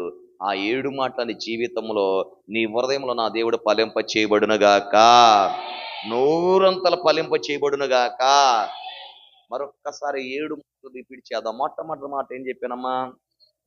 తండ్రి వీరేమి చేస్తున్నారు వీరు ఎరగరు గాని నేడు నీవు నాతో కూడా పరలైస్లో ఉందు. మూడో మాట, అమ్మా ఇదిగో నీ కుమారుడా ఇదిగో నీ తల్లి. తర్వాత ఏలీ లేలి లాభ సమకాని నా దేవా నన్నెలా చెయ్యి విడిచితివి. 5వ మాట, దప్పి కొనుస్తున్నాను. 6వ మాట, సమాప్తమైనది. 7వ మాట, తండ్రి నీ చేతికి నా ఆత్మను అప్పచెప్తున్నాను. మనం కూడా మన ఆత్మనే అప్పచెప్పాలా లేదా? పగడాల ప్రవీణ్ గారు అప్పచెప్పేశాడండి. దేవుడికి మహిమ కలుగునుగాక. ఆనాడు మరి స్టెఫెను కొట్టే విధానం కూడా అంతే ఉండదు. స్టెఫెను రాళ్లతో కొడుతున్నప్పుడు స్టెఫెను వీళ్ళు ఏందో ఇటు చంపుతున్నారు అనలా, వీళ్ళు ఏం చేస్తున్నారు? క్షమించమని అన్నాడంట. పగడాల ప్రవీణ్ గారు కూడా అదే అని అంటాడు, వీళ్ళు నా మీద ఆల్రెడీ ప్లాన్ చేశారు, అయినా వీళ్ళు ఏం చేస్తున్నారు? క్షమించమని అన్నాడు. తన పొరుగుని కడముట్టించి తన ఆత్మని. మనం కూడా ఒక రోజున ఏదో ఒక రోజు మనం చనిపోవాలి అంటే ఆయన ఆ రీతిగా దేవుడు ఇచ్చాడు ఆ కృపది. అలాగే మనం మామూలు సాదా సీదాగా చనిపోయినా కానీ మన ఆత్మను బట్టి ఎవరికి అప్పచెప్పాలి? కన్ఫామ్గా అప్పచెప్పాలి. అపవాదికి అప్పచెప్పవాకండి, వేస్తాడు. ఎక్కడా? అపరిమితంగా నోరు తెరుచుకుని ఉందంట పాతాళం. అర్థమైందా? మన పాతాళంకి అపవాదికి అప్పచెప్పడు. మన ఆత్మలు ఎక్కడికి వెళ్ళాలి? మన ఆత్మలకి రక్షణ వాడు ఎవరు? మన ఆత్మకి రక్షణ ఆయనేనండి. ఇప్పుడు మనకి ఆ రక్షణ మనమే లేదు, మన ఆత్మకి రక్షణ. మన చనిపోయినా మన ఆత్మలో వేల సంవత్సరాలు ఉండాలి కానీ నరకంలో పాతాళంలో పడగడదని దేవుడు కల్వరిశిల్లో తన రక్తం కార్చాడు. ఎవరి కోసం? మన కోసం, పక్కింటోడి కోసం. చెప్పలే, వీధిలో వాళ్ళ కోసమా? మనందరి కోసం, ప్రపంచంలో పుట్టిన ప్రతి ఒక్కడి కోసం ఆయన రక్తం కార్చాడండి. ఏ ఒక్కడు కూడా మన కోసం పాపి కొరకు ప్రాణం పెట్టలేదు. కానీ నేను ప్రకటిస్తున్న ఒకే ఒక్కడు ప్రభు అయిన యేసుక్రీస్తు మాత్రమే మన ప్రపంచం మానవాళికి, ప్రపంచంలో ఉన్న మానవాళ్ళందరూ కూడా ప్రాణం పెట్టాడండి ఆయన. ఎందుకంటే మీరు ఇలా చనిపోతే నరకంలో పడతారు, పాతాళంలో పడతారు. మీ అందరి కొరకు నా ప్రాణం పెడుతున్నాను. మీ కొరకే నేను ఈ సిలువలు ఎత్తుకొని వెళ్తున్నాను. ఏం సిలువది? పాప భారాన్ని మోసుకొస్తున్న దేవుడి గొర్రె పిల్లగా ఆ సిలువని కలవరి సిలువలాగా మోసి పైన నిలబడి ఆ మేకులు కొట్టినప్పుడు కనీసం నోరు మెదపలేదండి. ఏందంట? చెప్పాలి, నోరు మెదపలేదంట. అర్థమైందా? నోరు మెదపకుండా మౌనమైపోయి ఆయన ఒక్క మాట పలకలేదండి. మౌనమైపోయాడు. వీళ్ళు ఏం చేస్తున్నారో అని అప్పుడు సిలువుకి ఎక్కినాక ఆ మాటలు పడిపోయాడు. అంతకుముందు ఏమన్నాడండి? ఏమన్నా. కానీ ఈరోజు మనకు ఆయన ఓదార్పు మనకు కావాలి, ఆయన ఓర్పు మనకు కావాలి. చెప్పాలి, ఇంకా ఆయన సహనం మనకు కావాలి, ఆయన కలవరగిలికి చూపించిన ప్రేమ కావాలి. ఆ ప్రేమ ఈరోజు మనకు కావాలి. వీళ్ళు ఏం చేస్తున్నారు? వీళ్ళు ఎరగరు క్షమించమన్నారంటే ఎంత ప్రేమిస్తేనే, మనిషి ప్రేమిస్తేనే క్షమిస్తాడు. అవునా కదా? ఇప్పుడు ప్రేమించకపోతే క్షమిస్తాడండి? పగబెట్టుకుంటాడు, కోపం క్రోధం వీడిని చంపేలాగా నరగా చేసేలాగా వదలడు. అంటే మనిషిని ప్రేమిస్తేనే క్షమిస్తాడు. అంటే మనము కూడా ప్రభువులాగా ప్రేమించాలి, ప్రభువులాగా క్షమించాలి. ఉందా ఈ రోజున ప్రేమ? చెప్పాలి, ప్రేమిస్తారా? ఎన్నువలి ప్రేమిస్తారా? ప్రేమించుకుని వదిలేస్తారా? చెప్పాలి, మీరుగా ముగించేస్తా. చెప్పాలి, అందరిని ప్రేమిస్తాము. ప్రేమిస్తామా లేదా? వాళ్ళు ఎంతమైన శత్రువులు అయినా సరే మనం ఏం చేయాలి? మనం ప్రేమిద్దాం. వాళ్ళు ఏం చేసినా పర్లా, మన మాటికి ప్రేమగా ఉందాం, మన మాటికి క్షమించేద్దాం. ఎవరిని బట్టి? నిన్ను బట్టి. డబ్బులు పెట్టి క్షమించేవాళ్ళు లేరా? డబ్బులు పెట్టి ప్రేమించేవాళ్ళు లేరా? ఆయన అలా చేశాడా? ఘోర పాపిమైన మనల్ని ప్రేమించాడు లేదా? ప్రేమించాడు లేదా? మరి ప్రేమించినప్పుడు నువ్వు ప్రేమించాలి, నీకు క్షమాపణ కావాలి. నీ కోడలు తప్పు చేసినా క్షమించేయి ఆయన్ని బట్టి. నీ కూరయలేదని పగబెట్టుకోవాక. లేరంట ఈ మధ్య ఆమె ఏదో పిండి వంటలు తెచ్చుకుందంట పుట్టింటి కానించి, అత్తకి ఒక లేదంట. ఏమేం పెట్టుకుంది? పగబెట్టుకొని చూస్తాని అంత అంటుందంట. వేసిందంట. ఏంది? బాత్రూంలో సబ్బు వేసి వచ్చిందంట. ఇప్పుడు ఎవరు వెళ్ళారు? అత్తగారు వెళ్ళింది. ఎవరు పడ్డారు ఇప్పుడు? ఇప్పుడు ఈపి ఇరిగింది, పగిలంగానే ఇప్పుడు కేకర వేసింది. ఎవరు రావాలి? వాడ. చెప్పట్లా? మనము కూడా, మీరు అనుకున్నారు నేను ఏదైనా చేస్తా, ఏం చేయలేవు. ఆయన చూస్తున్నాడు. చూస్తున్నాడు లేదా? ప్రతి చూస్తున్నాడు. కనుక మీరందరూ ఆయన్ని బట్టి ప్రేమించండి, క్షమించండి. మనం ఆయనకు మనకు ఏం చెప్పాడో మనం దాన్ని ఆచరించాలి. అని మనకు మాదిరికరంగా ఉండాడు. మనం కూడా మన ఆత్మను కూడా దేవుడికి అప్పజెప్పేలాగా ఉండాం. ఆయన మన కొరకే కల్వరిగిరిలో ఏం కార్చాడో చెప్పాలి. అందరం కూడా ఒక్కసారి నిలబడి చివరగా ఒక్కసారి నిలబడదాం. అందరం కూడా ఒక్కసారి అందరం నిలబడి బైబిల్ పక్కన పెట్టండి. ఒక్క పాట పాడుకొని ప్రార్థన చేసుకున్నాం. అందరం కూడా ఒక్క పాట పాడి ప్రార్థన చేసుకున్నాం. అందరం కూడా బైబిల్ పక్కన పెట్టండి. ఒక్క పాట చివరగా. మరి దేవుడు మన కొరకే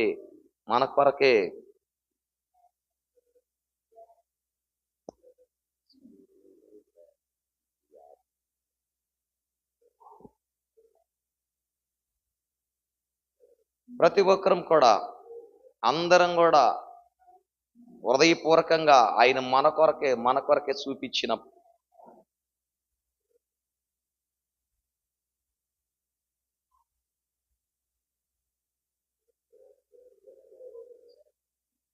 సిలువులో సాగింది యాత్ర,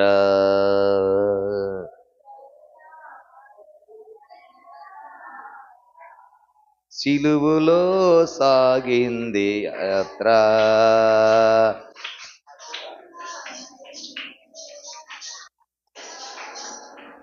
ఎవరి కోసమో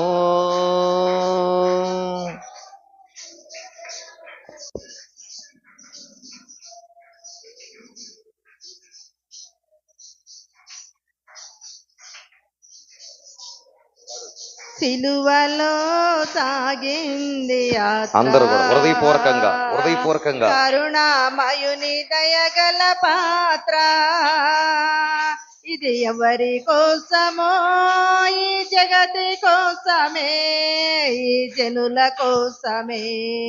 ఇది ఎవరి కోసమో, ఈ జనుల కోసమే, ఈ జగతి కోసమే. సిలువలో సాగింది యాత్ర. ప్రతి ఒక్కరు కూడా గట్టిగా చప్పట్లు కొడుతూ కరుణామయుని దయగల పాత్ర, పాలుగారు దేహం పైన పాపాత్ముల కొరడాలెన్నో నాట్యమాడినాయి, నడి వీధిలో నడిపాయి. నాట్యమాడినాయి, నడి వీధిలో నడిపాయి. నోరు తెరువలేదాయ ప్రేమ, బదులు పలుకలేదాయ ప్రేమ. నోరు తెరువలేదాయ ప్రేమ, బదులు పలుకలేదాయ ప్రేమ. ఎవరి కోసమో, ఈ జగతి కోసమే, ఈ జనుల కోసమే. ఇది ఎవరి కోసమో, ఈ జగతి కోసమే, ఈ జనుల కోసమే. సిలువలో సాగింది యాత్ర, కరుణామయుని దయగల పాత్ర. చెల్లుమని కొట్టింది ఒకరు, ఆ మోము పైన ఊసింది మరి ఒకరు. చెల్లుమని కొట్టింది ఒకరు, ఆ మోముపై ఊసింది మరి ఒకరు. అవునయ్యా, బంతులాడినారు, బాధలు వేసినారు. బంతులాడినారు, బాధలు వేసినారు. నోరు తెరువరాదాయ ప్రేమ, అవునయ్యా, బదులు పలుకలేదాయ ప్రేమ. నోరు తెరువలేదాయ ప్రేమ, బదులు పలుకలేదాయ ప్రేమ. ఎవరి కోసమో, ఈ జగతి కోసమే, అవునయ్యా, ఈ జనుల కోసమే. ఇది ఎవరి కోసమో, ఈ జగతి కోసమే, ఈ జనుల కోసమే. సిలువలో సాగింది యాత్ర, కరుణామయుని దయగల పాత్ర. మా కొరకేనయ్యా. ఎనుక నుంచి తండ్రి ఒకరు, అవునయ్యా, తన ముందు నిలిచి నవ్వేంది మరి ఒకరు. వెనక నుంచి తన్నేంది ఒకరు, తన ముందు నిలిచి నవ్వింది మరి ఒకరు. గేలి చేసినారు, పరిహాసమాడినారు. గేలి చేసినారు, పరిహాసమాడినారు. నోరు తెరువలేదాయ ప్రేమ, మా కోసమేనయ్యా. బదులు పలుకలేదాయ ప్రేమ. అవునయ్యా, నోరు తెరవలేదాయ ప్రేమ. బదులు పలుకలేదాయ ప్రేమ. ఇది ఎవరి కోసమో, ఈ జనుల కోసమే, ఈ జగతి అవునయ్యా, మా కోసమే. కోసమేనయ్యా. ఇది ఎవరి కోసమో, ఈ జగతి కోసమే, ఈ జనుల కోసమే. సిలువలో సాగింది యాత్ర, కరుణామయుని దయగల పాత్ర. దాహమని అడిగింది ప్రేమ, చేదు దాహాన్ని ఇచ్చింది లోకం. అవునయ్యా, దాహమని అడిగింది ప్రేమ, దాహం అడిగావయ్యా. చేదు దాహాన్ని ఈ లోకమంతా చేదు దాహం ఇచ్చిందయ్యా నీకు నాయన. ఈ లోకమంతా చేనయ్యా. ఎంత మంచి దేవుడు ప్రభువా, ఎంత గొప్ప దేవుడు అయ్యా, ఏ పాపం లేనివాడు అయ్యా. అవునయ్యా, నోరు తెరవలేదా ఏ ప్రేమ, బదులు పలుకలేదా ఏ ప్రేమ. అందరూ కూడా గొంతెత్తుదాం. నోరు తెరవలేదా ఏ ప్రేమ. అవునయ్యా, అవునయ్యా. బదులు పలుకలేదా ఏ ప్రేమ. ఇది ఎవరి కోసమో, ఈ జగతి కోసమే, గ్లోరీ. ఈ జనుల కోసమే. అందరూ హృదయపూర్వకంగా ఎవరి కోసమో, ఈ జనుల కోసమే. అవునయ్యా, ఈ జగతి కోసమే. ఇది ఎవరి కోసమో, నీ కోసమే, నా కోసమే. అవునయ్యా. ఇది ఎవరి కోసమో, ఇది నీ కోసమే, ఇది నా కోసమే. సిలువలో సాగింది యాత్ర, కరుణామయుని దయగల పాత్ర. సిలువలో సాగింది యాత్ర. అందరూ కూడా హృదయపూర్వకంగా మన కోసమే, మన కోసమే ఆయన సిలువలు మోసింది, మన కోసమే ఆయన కలవరిశిలో రక్తము కగార్చింది, మన కోసమే కొరడాలతో కట్టబడ్డాడు, మన కోసమే శరీరము నాగడ సాలవల దున్నబడింది, మన కోసమే, మన కోసమే, మన కోసమే, మన కోసమే, మన కోసమే, మన కోసమే. నా ప్రియ బిడ్డ, మన కోసమే ఆయన రక్తం కార్చాడు.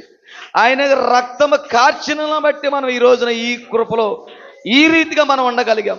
ఈ రోజున ఈ క్షణములు ఇలా ఉండగలిగామంటే ఆయన ఆనాడు రక్తం కార్చాడు కాబట్టి, ఆనాడు మన కోసమే సిలువ ఎక్కాడు కాబట్టి, ఆనాడు మన కొరకే చేతుల కాళ్ళలో మేకులు కొట్టన్నాడు కాబట్టి, ఆయన మన కొరకే, మన కొరకే, మన కొరకే ఆయన కార్చిన రక్తము ఈ రోజున మనం ఈ పాప లోకములో నుంచి బయటపడాలంటే ఒక పరిశుద్ధమైన రక్తం కార్చాడండి, మన కోసమే కార్చాడు ఆయన.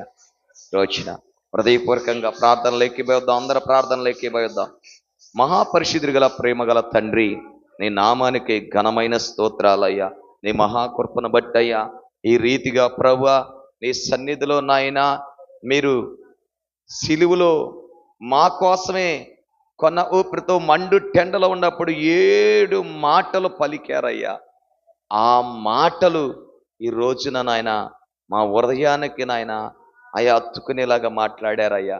అవునయ్యా, ఈ మాటలు మీ హృదయంలో దాచుకోండి. ఇదిగో నేను చివరి క్షణంలో పలికిన 7 మాటలని ప్రత్యేకించి నాయన మాతో ఈరోజు మాట్లాడితివి తండ్రి. అయ్యా, వీరేమి చేస్తున్నారు వీళ్ళు ఎరగరు కానీ వీళ్ళని క్షమించు అని మనస్ఫూర్తిగా అడిగావయ్యా. మేము కూడా నాయన క్షమించబడాలి అంటే అందరినీ క్షమించాలని ఈరోజు మాతో మాట్లాడేతివి నాయన. అవునయ్యా,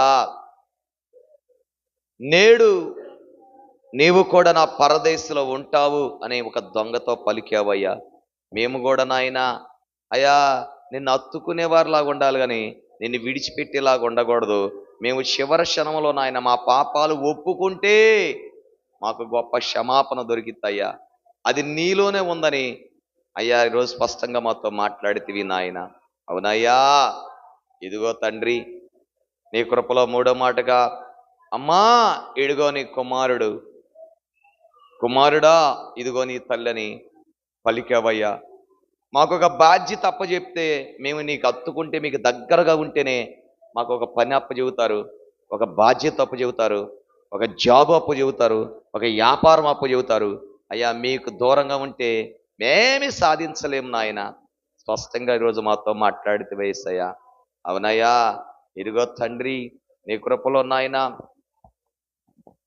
తండ్రి నా దేవా నా దేవా నన్నెలా చెయ్యి విడిచితివి అని 4వ మాటగా మాట్లాడేవయ్యా.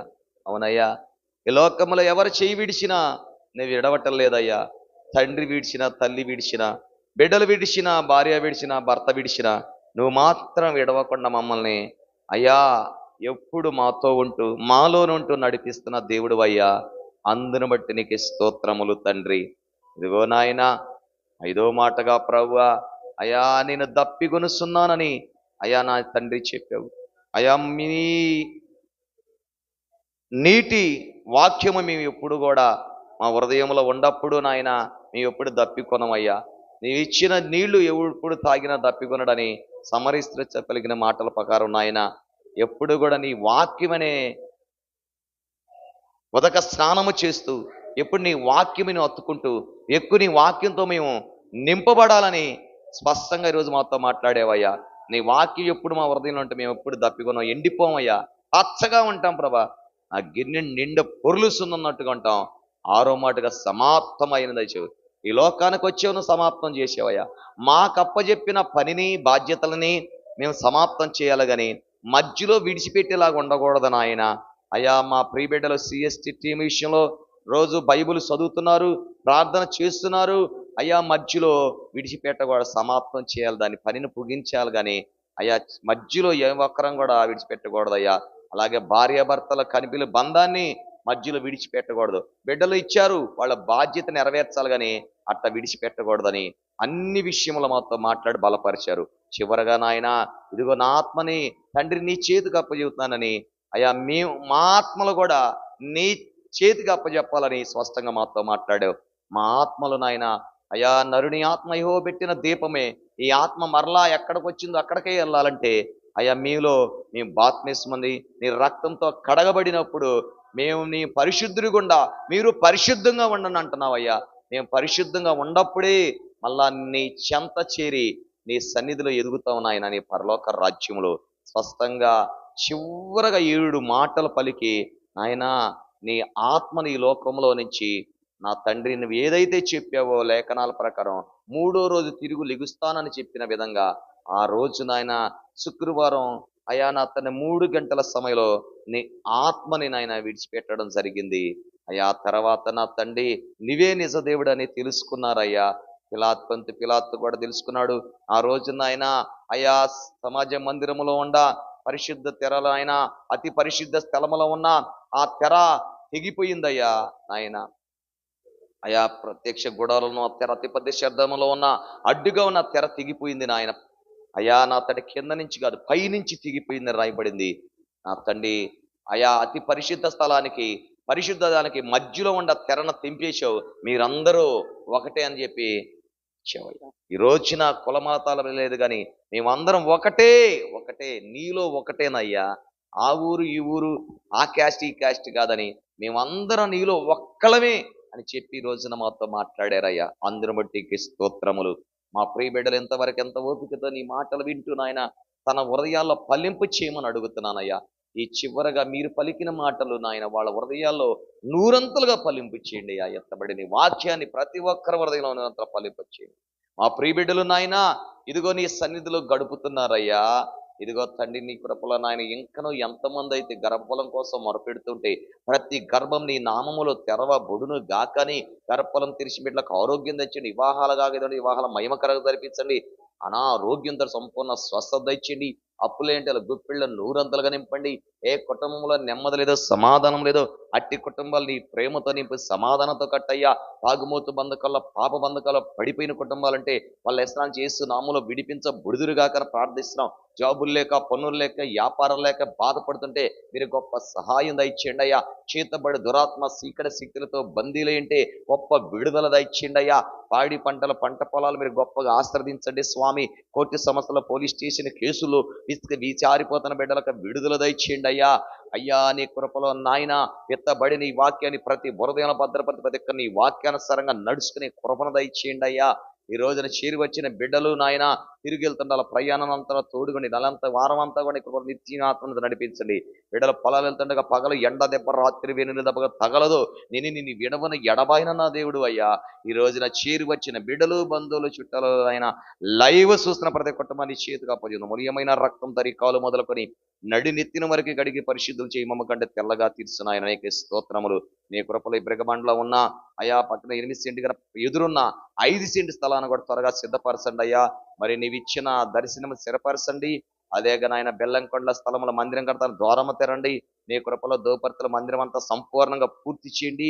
ప్రతిష్టారాధన నీ నామానికి మహిమకరంగా జరిపించండి. 2వ తారీఖు జలాల పొలంలో నాయన అనంతవర స్థల సిద్ధ మందిరం కడతానికి కృప చూపండి అయ్యా. ఈ పరిస్థితి దీవించి దినదినం అభివృద్ధి నానానికి వర్ధిల్లంపచేయండి. మా కొరకే నాయన ప్రాణం పెట్టావు నాయన, మా కొరకే నాయన, మా కొరకేనయ్యా. ఈ రోజు నాయన ప్రతి బిడ్డ నాయన మా కొరకే ప్రభు ప్రాణం పెట్టాడని ప్రతి ఒక్కరు నువ్వు నీ కొరకు నేను ప్రాణం పెట్టాను, మరి నా కొరకు నువ్వేం చేసావు అని మమ్మల్ని అడిగేటప్పుడు మేము నాయన తలదించుకునేటట్టు ఉండకూడదు అయ్యా. అయ్యా నీ కొరకు మేము కూడా నిలబడాలి, అనేక మందికి సువార్త ప్రకటించాలి. ఆ కృప మా అందరికి దయచూపబడును గాక. ఈ రోజున చేరి వచ్చిన బిడ్డలు బంధువులు చుట్టాల ఇసురు ప్రతి కుటుంబాన్ని చేతి కాపాల్సిన మూల్యమైన రక్తం తరికాలు మొదలుకొని నడినెత్తిన వరకు కడిగి పరిశుద్ధులు చేయి ఏమమ్మ కంటే తెల్లగా తీర్చుని ఆయన ఎల్లకాలం నీ ప్రేమ సమాధాన సంతోషం ఆ ప్రియ బిడ్డలందరూ కలుగుచి నీ నామానికి మాత్రం మరింత మహిమ తెచ్చుకయ్యా. మహిమ ఘనతలు ప్రభావములు మీరు మాత్రమే పొందుదురని నజరేతుడైన యేసుక్రీస్తు నామమున ప్రార్థించి అడిగి వేడుకొనిస్తున్నాము మా పరమ తండ్రి, ఆమేన్. దేవుడి వాక్యం ద్వారా దేవుడు మాత్రం మన దేవుడు మహిమపరిచి గట్టిగా సపట్లు కొడదాం. అందరికి నా హృదయపూర్వక వందనాలు. కూర్చున్నాం ఎక్కడ వాళ్ళకు